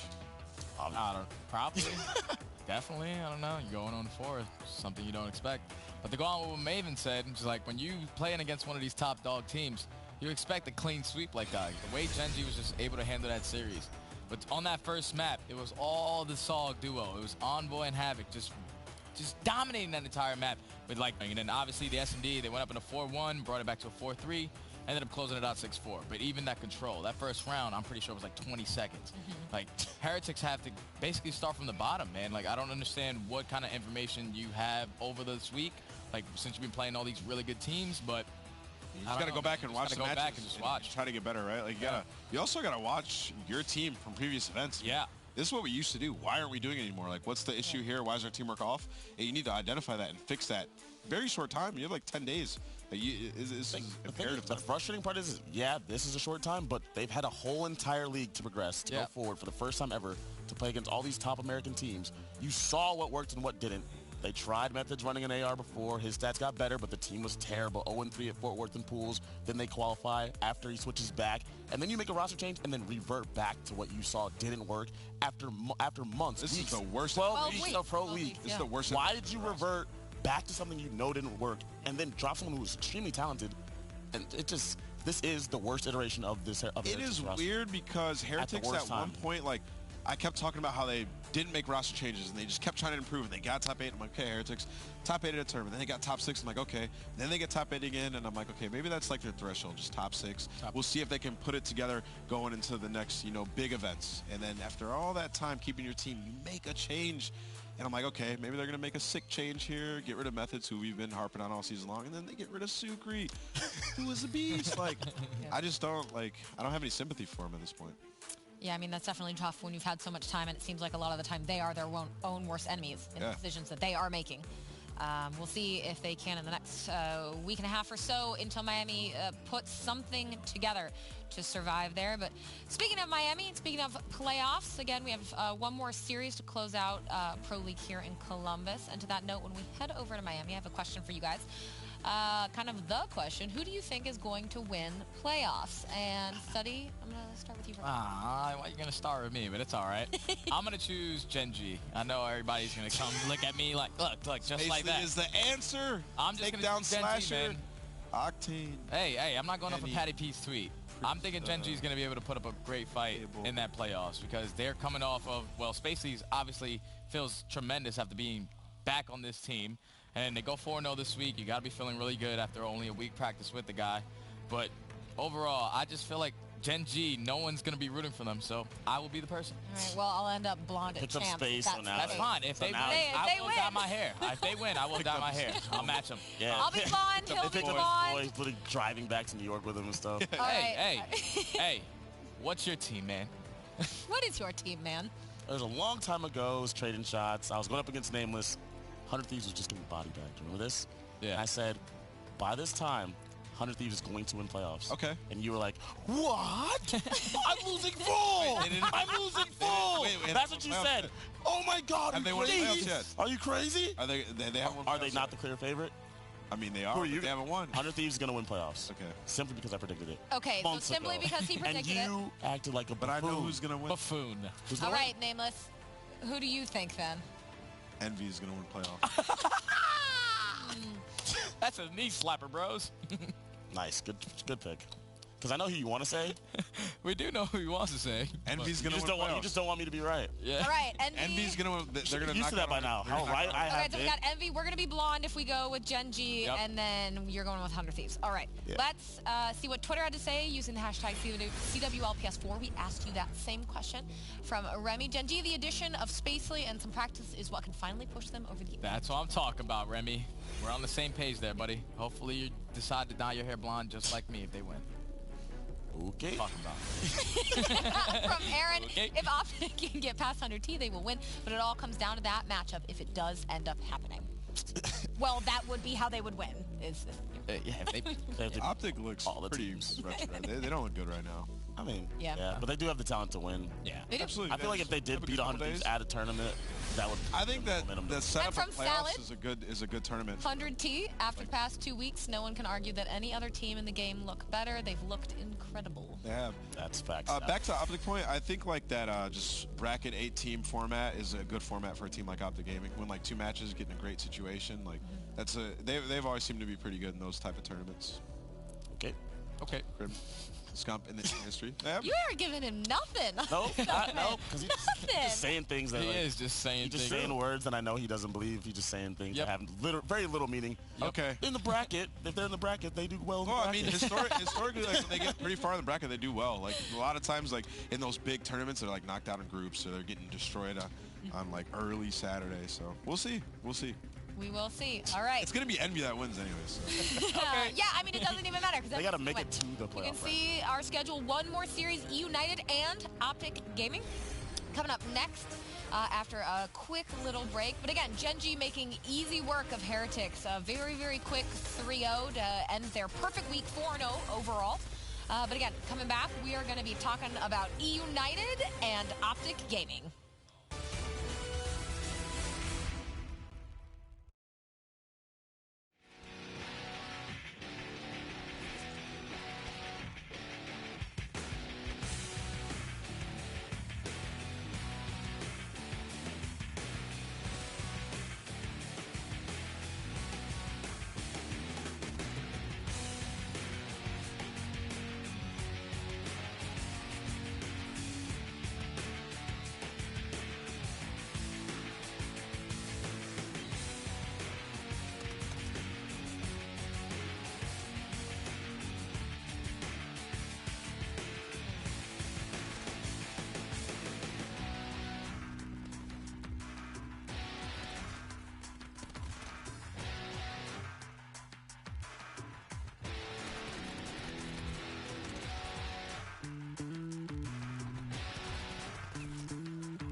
series to go, and it is the two top teams in these respective divisions. Both have clinched their number one playoff seeds in Division A and Division B, respectively. So kind of a big head-to-head for these two to see what's going on. Obviously, this match doesn't necessarily mean a whole lot within that context. They already have those top seeds, so they're good to go. But right off the rip, Nameless, I want to know, which of these two top teams do you think is in better form right now? Oh, that's a tough question to answer, right? Because Optic's been trying things out, and United, like, they've looked pretty good at times, and they lose to Gen G, and it's like, I just don't really know which way I would go for that, right? I just got to see who wins this match, and then I'll be able to decide. You think that'll give a little more... Here's the fence, and here's... and sitting on top of it. How do you answer Not that, picking a side. Pick a side. Optic's man. they haven't looked that good, but they've been trying things out. So if we're talking about the current form of Optic, I'd pick Eunited, right? Just because Optic's been trying things out. But I think when Optic switch back, they're gonna look better. I'm pretty sure they are switching back for the series. And then yesterday, watching United, they switched back from Clay running main ICR to Arcides. So it's basically the old roles we've been watching the entire time. Yeah. So they've been testing things out. So now they're gonna go back. So that's good. Yeah, let's focus on Eunited first, because obviously they've come a long way. They've done very, very well in Pro League. They're still very much so looking for that first tournament win, and I mean it could be playoffs. Who knows? But I think this is kind of one of those matches for this team. You're like, okay, can you take down Optic? Can you later take down Gen G going forward when we get to playoffs? Like, what are you expecting to see from them study here? Well, in this match currently, I just feel like they're going to be able to handle business. It all comes down to whenever they're traveling to a tournament. When it goes to that Sunday, it's just they show up here, like we saw Pristini last time. He was a 1.3 at Pro League, and then he went to Anaheim, he was a 0.9. Yeah. So it's just all about keeping that consistency, keeping that confidence going into these big events. And in this match right here versus Optic Gaming, I don't really know if it's going to... I feel like this series is going to go down to the wire. Obviously, both teams are going to play for this win. You want to have some confidence going into the big tournament. But overall, we saw Optic Gaming yesterday versus Envy, and that was tremendously horrible. Yeah. And Eunited, they ended up beating Midnight 3-0, so I would have to go United. I think there's players on both teams that like to play mental games, like Leicester being one of those huge ones. Oh, yeah, for sure. I just don't feel like they're going to come out and give their 100% in terms of like vetoes and strategies and stuff they want to do against them, because they're about to go play for the big money. I just don't think that this is the match where you gauge who's better than who in this scenario. They're just too much involved with these two teams, and they know that they are likely to meet each other deep in the tournaments. This match right here, there might be some more sniping than usual, different map sets. We'll see. Yeah, you don't want to give too much away, I assume. Like those guys hate giving stuff away to other teams. Now, on the side of Optic Gaming, then, kind of, it seems like they're in the same spot, essentially, as United. Don't want to give too much away. But, I mean, do you think Nameless, play as many kind of mind games as perhaps, like, Clay on United does? Does anyone stick out to you? I think they play mind games on each other on accident. Not ideal. And I think Aches has them in a never-ending mind game at this point. But, you know, with Optic Gaming, it's just they're trying to figure out a way to beat 100 Thieves and beat Gen G, beat these top titans in the game so they can win an event, because they've been pretty consistent over the last few months. They know it works for them. On a fundamental level, they're pretty solid at the game when they're running their old roles. I think the biggest thing for them was just that second AR situation that they've been trying to figure out, and they were having this guy run it. But the thing is, he's such a talented Maddox, you lose that pressure of him running around the map with the Maddox when you have him run that ICR. So it's something that they have to figure out, and that he's just going to have to do. And like I said, that puts pressure on a player like Scump, who needs to be making it easier. He needs to be hitting those pitches in control, opening up those lanes for these guys. And you know, I think that if they're able to figure that out in the next few days or so, then they have a good chance at beating a team like 100 Thieves, because that's what was holding them back. Is it tough to be a team in Optic's situation where you come into the season, you win Vegas, you win dominantly in Vegas, and then it ain't tough to be in a top drought situation. After that? I mean, for them mentally, I mean, they're expecting to win, and they have not since. I mean, do you think that's tough for them? As a competitor, that's a situation you kind of want to be in. Obviously, you want to be the best. You can't always be the best team, but it's a good situation to be in. You're top 3 consistently, and you're trying to figure out how to be the best. And when you figure it out and you win that event, it's going to feel even that much better, because you faced adversity and you got over the hump and won. They've done it before. Crim, Scump, and Karma, they've had adversity over the years, and it's just another time they got to figure it out. Right, well, the top seeds for both the divisions going into playoffs, United and Optic Gaming, about to go head-to-head. We're going to send it back over to Merc and Maven. Thank you very much. But, yeah, it is interesting for Optic, because when you think of a team, the team they're trying to improve, 400 Thieves, like, they start the year slow. They realize they have to improve drastically. They put in so much time, so much effort to get better. It's the hard point they have to improve. Then they have to improve the search and destroy. They put in all this time to fix it. They put in so much time, they've gotten better and better and better and better. It seems like now it's like panic mode. Optic has to change things around. Now they have to fix it. They have to get to a better point where they can rival the top teams. But I guess, is it too late to start trying to fix everything? I don't think it's too late. I think they have some time. Maybe, I think you can make a case maybe it's too late for Miami, but you still have champs, which is about a month after that. I don't think it's too late. I just think the key difference is when you heard them talking about the deaths, like you win that first event and then you're sort of on a drought. It was very obvious going into the year how bad Optic wanted to win the first event to make a statement.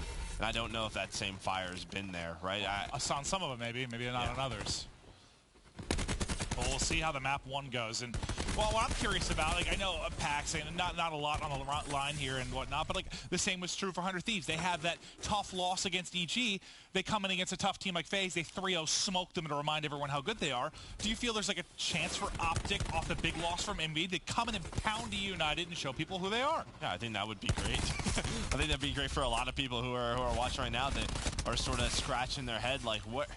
It's so tough because this has been, I mean, they went to a Game 5 with Heretics match 1, and we're like, okay, we know Heretics is a very solid team, but now we're like, well, Heretics might have been this worst team here at this week.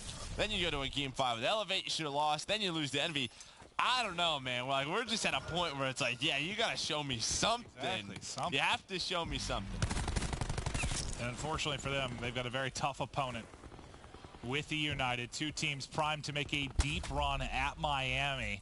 Basically a tie game now, but hard point control to United. Optic looking for the break, but Simp and Brasini making it difficult as they'll stagger the push further behind the ICR cluster combo. Simp still just holding the edge. Nice gunfight win. Nice shoulders there from Scump to take out 1. He goes sliding right into the hard point. They can't finish the kill, but it's a BZ picking up 2 from the back end. He'll get flanked, but is that enough for Optic to get in? They at least clear United out of the hard point for now. Make sure they can't accrue much more time. They go jump again. They all line up, and Clayster with the trio shuts them down. Nice play from Clay. United keep pushing out this lead. Yeah, United's able to find 3 kills. Now they have a 30-point lead, and the rotation over to 2. Nice gunfight win by Dashi right there. I think if RC is able to win that, he can get pushed to the statue and then just be so hard for Optic to get out. You have this 2 ICR set up right now for United and Clayster and Arcees. I'm trying to see what Karma's using, because that's really been the discussion, is what does he have. So, okay, so he's using the second ICR, but he's still running grapple, right? So that's really been the point. On these maps where you have to run 2 ICRs, should we give TJ grapple? Like, what do we want to do specialist-wise? It looks like, you know what? Run grapple, still use the second ICR. We'll see if it works. So far, not going great, but there Karma able to get a kill. Lead changed now to Optic Gaming with a nice hold at statue. Still 15 seconds left for them to accrue. Karma will be the first to start to rotate over towards our hard-pointed guns. Dashi trying to play sneaky inside of the vent. Lockdown Central Lab as they can start to pounce and collapse. He's got a one-on-one here versus Pristini. Pristini just getting information, sliding back and forth. Now a frag grenade in, not gonna hit.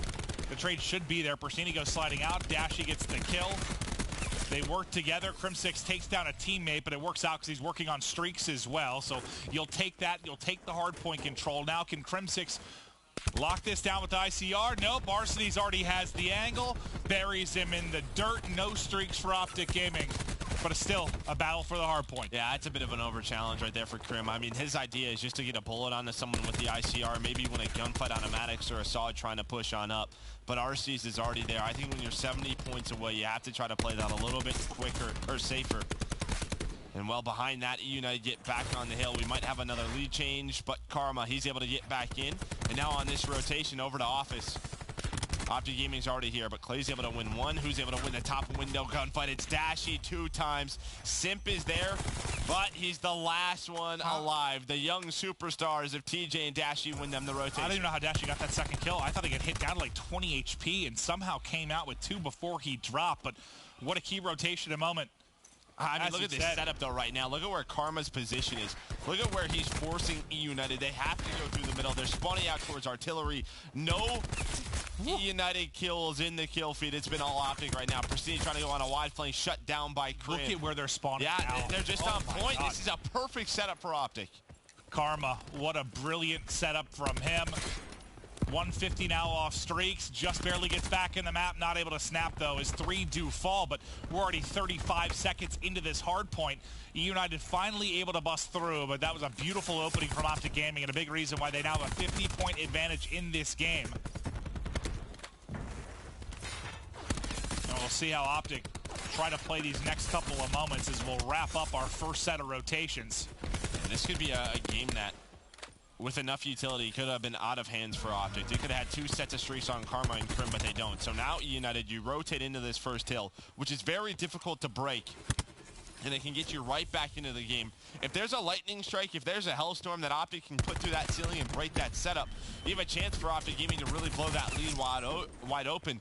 Instead, United, they're locking this down. Sim's going to use the War Machine. He's able to connect with 1. And now United is stabilized. And that surge, there was a big comeback by Karma because I think he was 3-8 when we first called it out. We were talking about the ICR grapple setup. He's turned it around massively. Now Tempest is going to be out from Eunited. 125 off streaks is Arcees, where Optic has fell short for streaks twice. Can Eunited get it done? The pressure on Arcees to do it, just looking for an angle for the shot. See how patient he wants to play. He wants to push into that window and get a bullet onto somebody. But on the rotation, you have a BZ towards the back. Pristini able to win the gunfights. Now Optic Gaming have to try to force their way through the front. Karma's got to dodge a nade. Oh, they stop it. He snaps onto a BZ going for the grab. He had a little bit of help. But Arcees, he does get full streaks. And, well, if he wants to use one here, he absolutely can. As a couple teammates drop, he might, but not going to give him the opportunity. As Crim6 able to line him up, a little bit of revenge from earlier in this game, but the difference is Arcee got the streaks. Now going to use one here, 2 drop, 3 drop, Karma outside the map. You can't hide from the missile. 3 in the kill feed for Arcees. 17-point advantage to Eunited with 20 remaining in the hard point. What a swing. I mean, it was 140 to 90 going back to that first hill, and since then it's been all United. Yeah, I just got to keep talking about it. If you have streaks, you break your setup for United. Arcees, maybe he doesn't get streaks. Instead, this could be a 3 hills in a row behind a lightning and a hellstorm. What can he get out of the lightning? They're just so spread out. He might not want to use it yet. They're starting to get positioned so he can. They still trying to eliminate Dashy at that back elbow. This is where Optic Gaming had a really nice hold and they started to really take off. Lightning does come in, funnels them in. 1 kill through for it. Pristini wins his gunfight in the back as well. TJ caught trying to, I guess, thinking about whether he wanted to use his cluster or not. Spawning to the back is Optic, but you've got 4 players with position towards Statue. There are nades. Karma didn't know back. Explosions everywhere as he had no chance to make a play. United now over the 200-point mark. 40 back is Optic Gaming. Optic have to full rotate, give up this key time to United. Optic have to be huge. They've got to go big. They've got no streaks to worry about, but the Vision Pulse from Pristini might be big in transition for United. Yeah, you have a couple of big ones, though. I mean, you have War Machine, Tempest, Scrap Slam, a lot loaded up right now for Optic Gaming. This could be another big swing. Glacier able to win the first gunfight on a Karma, and there's the Vision Pulse behind it. Now Dashy. He's going to get caught. He's going to get caught. And, well, the Tempest is gone. Scump inside a window. Him and Grim able to win a couple of gunfights. They're trying to hang on, because if United breaks here, they can win it. But Karma, Scump going huge and clutch when they need them to. Scump stuns the edge. Not challenging yet. Karma thinking about the grab slam. Can't quite get the angle. It's Scump that's able to go massive there and keep it rolling for Optic. I thought after the Vision Pulse and Dashy drop, that is when things were going to go south. Dashy, last one here to make a play. He's going to fall. Eunited into the hard point. So 20 points they can accrue. Optic have got to make a wild run in the final moments. Let's go to an Astro Gaming listening with Optic Gaming. Play dead. I got vision. You'll get the back? Yeah, I'm not using it. One's on middle. 2 on middle. I'm blocking. Green box. I'm gonna pop vision on spawn. Yo, one guy in front of me, I have kitchen. I used it. Play front dead. Big guns. Why is Alright, it you got the front of Watch on the backside. I give up kitchen. One second, I'll focus on this guy. I'll focus on Pristini, sir. Bro, be on this guy. Pristini lights, one shot. Another one, 2 more front, 1 vent, two tree blocks. Pristini dead, Pristini dead lights. Hold it back, hold it back. Yo, 2 front, last 2 front. Hold tail set, hold tail set. He's tree block, trophy block weak, Yo, trophy hold it block back, weak. I have kitchen. I'm killing spawners, I'm looking front. Trophy block, clay still. I have kitchen, I have kitchen. I don't know where they spawn. Yo, one guy vent for mid. Might be back. You on the back on me? Yeah, they should be going Yo, around. get time window, get time window. Yo, one in the back, he's going pocket or kitchen. Yo, front, vent, nice. Watch front, Push front, trophy block, teach. Pick a pill. Got it. He's there. Yo, I'm gonna make him spawn in the back. Optic have made the run behind some incredible communication and a fantastic use of the vision pulse. Now lead change back to Optic. They hit the 230 mark, 10 points remaining at Old, but we're not done yet. They can't win it here. We'll get back to mid-map, back to the third set of rotations. What can Clayster and Eunited do? They've got to make a run. It's been all Optic for the last 60 seconds. Dashing Karma able to get inside, a couple of kills. Scump and TJ as well on that rotation to spawn United out. And Optic, I think they've done it. United has to get back in. BC, you have the grab slam. He's just going to use it to contest. Does he challenge? He over-challenged it. All you had to do was stay alive behind it. And I think he just thought he could win the gunfight, maybe in a desperation time that he needed to use the grab. United still in contesting for now. Optic just need 2 more points. You've got the grab slam, but you've got to get in. Will there be a chance to use it there? He's able to go through, but there's still 2 players from Optic. There's the clear, there's the win. Optic with a late surge behind the vision pulse. The fantastic hold at Office. It's a strenuous one, but they get the map 1 win. Yeah, that was a big game of swings, right? Just back and forth. A great first rotation by Optic Gaming. The story was they didn't close out on streaks. Then United, well, they go on a bit of a run. RC is able to earn some streaks, but I think the key play throughout all of that is that artillery push behind the vision pulse of Pristini. If they win that push, they shut down the Tempest. You force Optic Gaming to use the rest of their specialists. You probably close the game out. Instead, they win the rotation, they get to scrap time, and the vision pulse of Crim gives them so much. Well, let's talk about the final 60 seconds and this final hard point. Was there a key to success for Optic? TJ gets a kill, Scump gets a kill as well, so that forces United members to spawn out. Dashy, Karma, that's 4 dead. You only have 1 player remaining, which was Pristini. United, you just had to get inside earlier. You had to try to hold the setup. It felt like they were a little too spread out, and all the gunfight wins went the way of Optic Gaming. And then that moment, I think Abizi can just stay on the jump up. You stay on the jump up, then you don't have to force a grab slam on your next respawn. And it was a really balanced result from Optic Gaming, right? Like everybody kind of around even, maybe a couple kills negative, a couple kill positive, but solid all-around effort. But before we got into this, it was TJ, the young star, that talked to Jess. Thank you, Clint. That's right. And TJ says that there really is no particular rivalry between Optic and United. He said that they just want to win no matter what. And I did also ask him about the loss yesterday. He's obviously not happy about the way things went down, but he's also not too particularly bothered, saying that it is a learning experience. And he said, well, as long as we can get back to our fundamentals by Miami, none of these losses matter. From the side of United, I spoke to Pristini, and he agreed there's no particular rivalry here. He said it's kind of more about the community and what the fans are going to say, and saying they're going to come after us on Twitter if we lose. He also said this match for them is kind of practice, especially on S&D, but he did say, well, the thing about practice is you got to give it 100%, so that's what we're planning to do. So let's head back to Joe and Clint for the rest of the series. Thanks, Jess. Yeah, 2 of the titans of the Call of Duty World League going at it, and map 1 did not disappoint. A back-and-forth affair, a game of swings, as you said, but Pristini mentioned that they're really focused on the search and destroy, because that is why a lot of people thought they were one of the top contenders for Anaheim. It was the search. The search was not good there. The search has been iffy this week. What are you looking for in search and destroy out of United? I mean, I guess those mid-round decision calls, right, that we talk about, great search and destroy teams like Gen G, heck, even 100 Thieves in Anaheim. Can you get Simp activated again as well? It felt like he showed himself being a little bit more human, yeah, right, at Anaheim.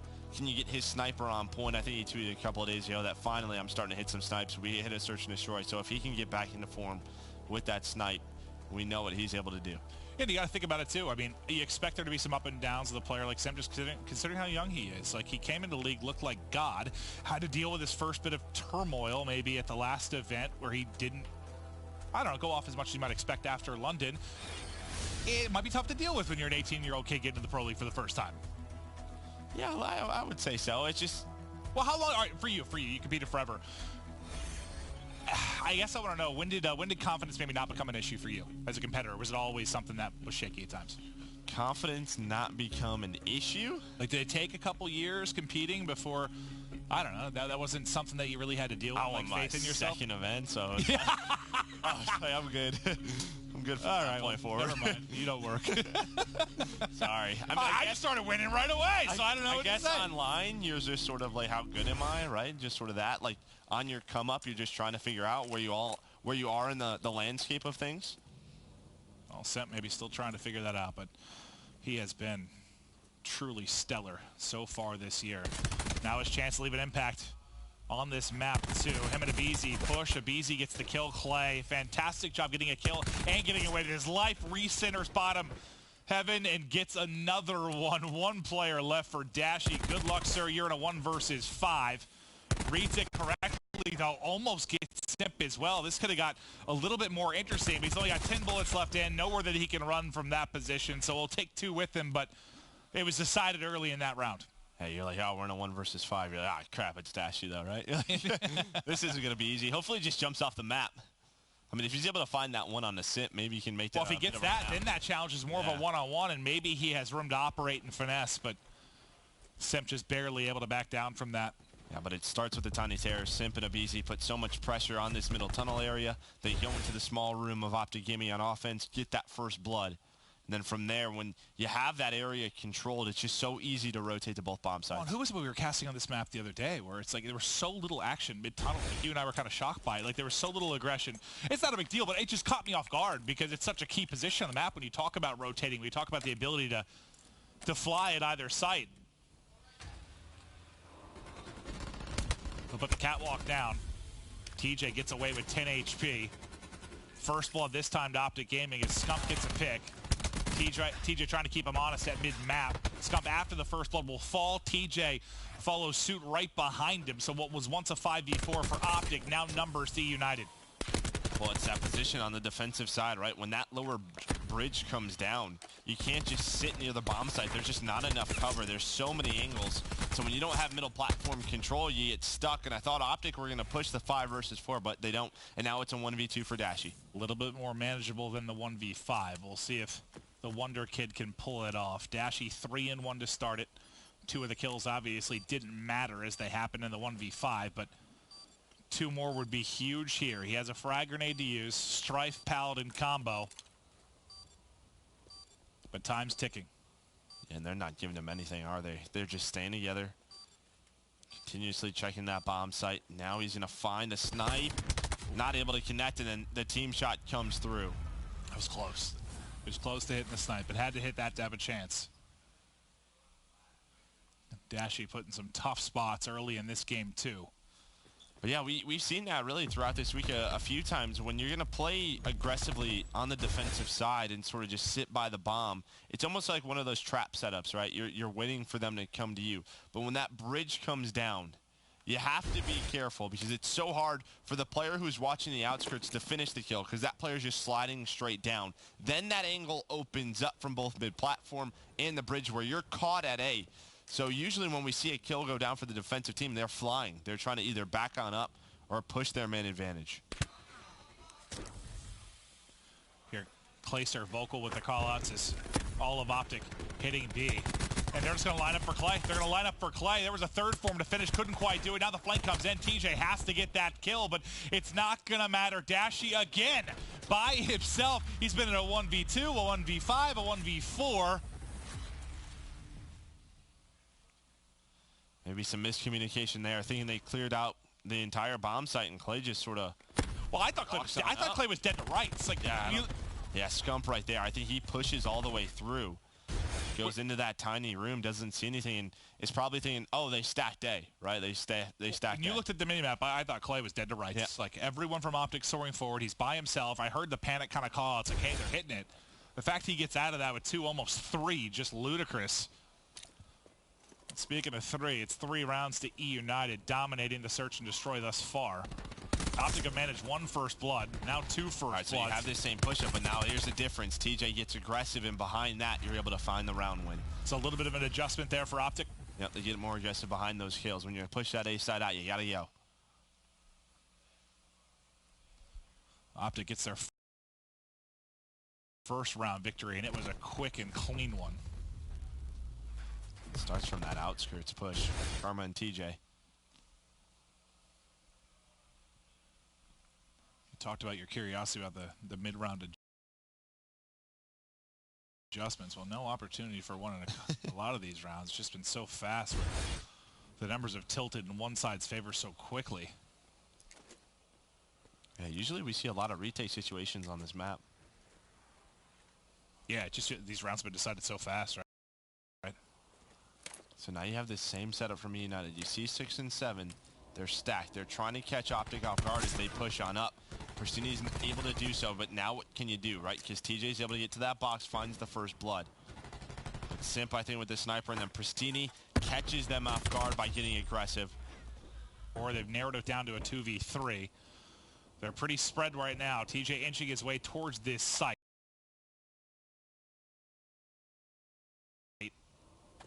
Unbeknownst to him, there's 2 players he had to deal with there, so he's actually wisely going to back this up.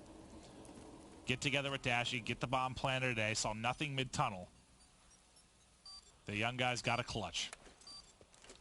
TJ has cluster if he wants to use it, but he runs into 3 of them, and now Dashy's just trying to get away, but the strike catches him. I think he has a little bit of help. Yeah, he had to have. Otherwise, that would have been insane how quickly they both drop to the pistol, but Strife is nasty. It is. It is. Easily managed, though, by Eunited as Semp shuts down TJ and Dashy.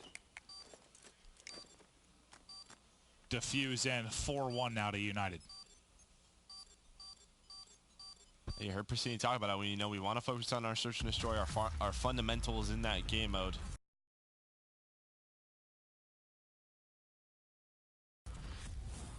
So far, so good, right? Just in any man advantage situation, they've been great. No, this is one of the better search maps, really, for Optic when you talk about payload. Just seems like they need to clean up the early round, as they've just been in such tough spots. Dash, what was that? A 1v3. So now it's been, what, a 1v everything, basically? All he needs is a 1v1. He's at a 1v2, 1v3, 1v4, 1v5, I think. So just needs a 1v1. Got the cycle. Just needs a 1v1. He's got the cycle. Yeah. Oh, that was 1v3. I lied. Never mind.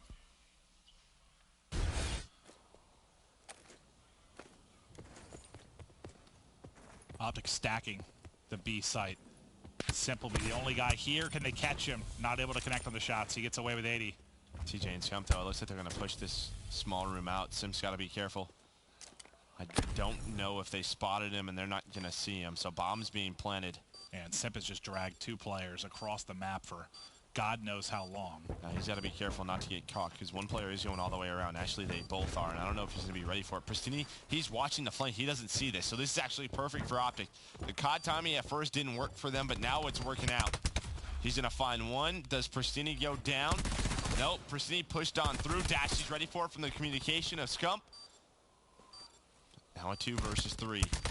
Krim gets caught. Oh my God, and Clayster goes huge with the one-on-one. Now Dashy again. Again has to defuse. No time. Gonna hit the shots with the pistol, but it's not gonna matter. No time for the defuse.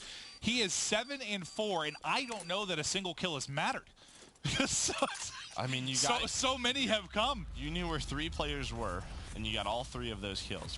Like you see Pristini and Simp are talking about it, like, where did they come from, right? I think they both just got some bad timings throughout that round, and then they get the call-outs, they find the kills, but the 2 members remaining able to clutch on through.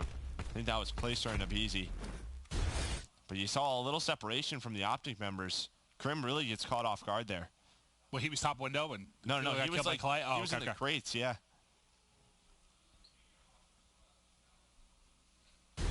And once that flank finally comes in, there's so little time on the clock to work with. Yeah, they were just dragged around the map. Oh, yeah. Simp took on a tour of payload. Aggressive push. Oh, I thought Clay had one, but going to get caught. He hit the stun. Thought maybe there was one player there looking for a pick, but unfortunately for Eunited, the whole damn team was there from Optic. 5v3 Optic. All of a sudden, it's a 3v3. Simp and Abizi get kills. A third one comes in. A 5v3 shifted completely to a 3v2 for Eunited. How do you let this one happen if you're Optic? Talk about fundamentals. Not looking good in this game. For Optic, yeah, you have man advantage. Finally feel comfortable in a round. Well, heck, even that one round when they pushed up on offense near this site and they just let Clay find 2 of them. What's the opposite of good fundamentals? Bad? Not just bad, just bad fundamentals. Bad fundamental, not fundamental? Yeah, not at all. They just threw this round away. Krem's gonna plant, but they're gonna have to play another tough situation. Down a man, cluster right onto Crim6. Nice play from Simp. Someone last alive that's not Dashy for once, but it's Karma, and he drops. Eunited have their way with Optic Gaming. It's a 6-1 domination to search and destroy on one of Optic's go-tos. I'm trying to think of a better word for not fundamental. I guess clumsy? Clumsy? Is that it? Yeah, we'll go with that. Optic clutch up in the map 1. Smoked in the map 2, but it appears we have ourselves a series in the final match of the Pro League. We'll be back with the control.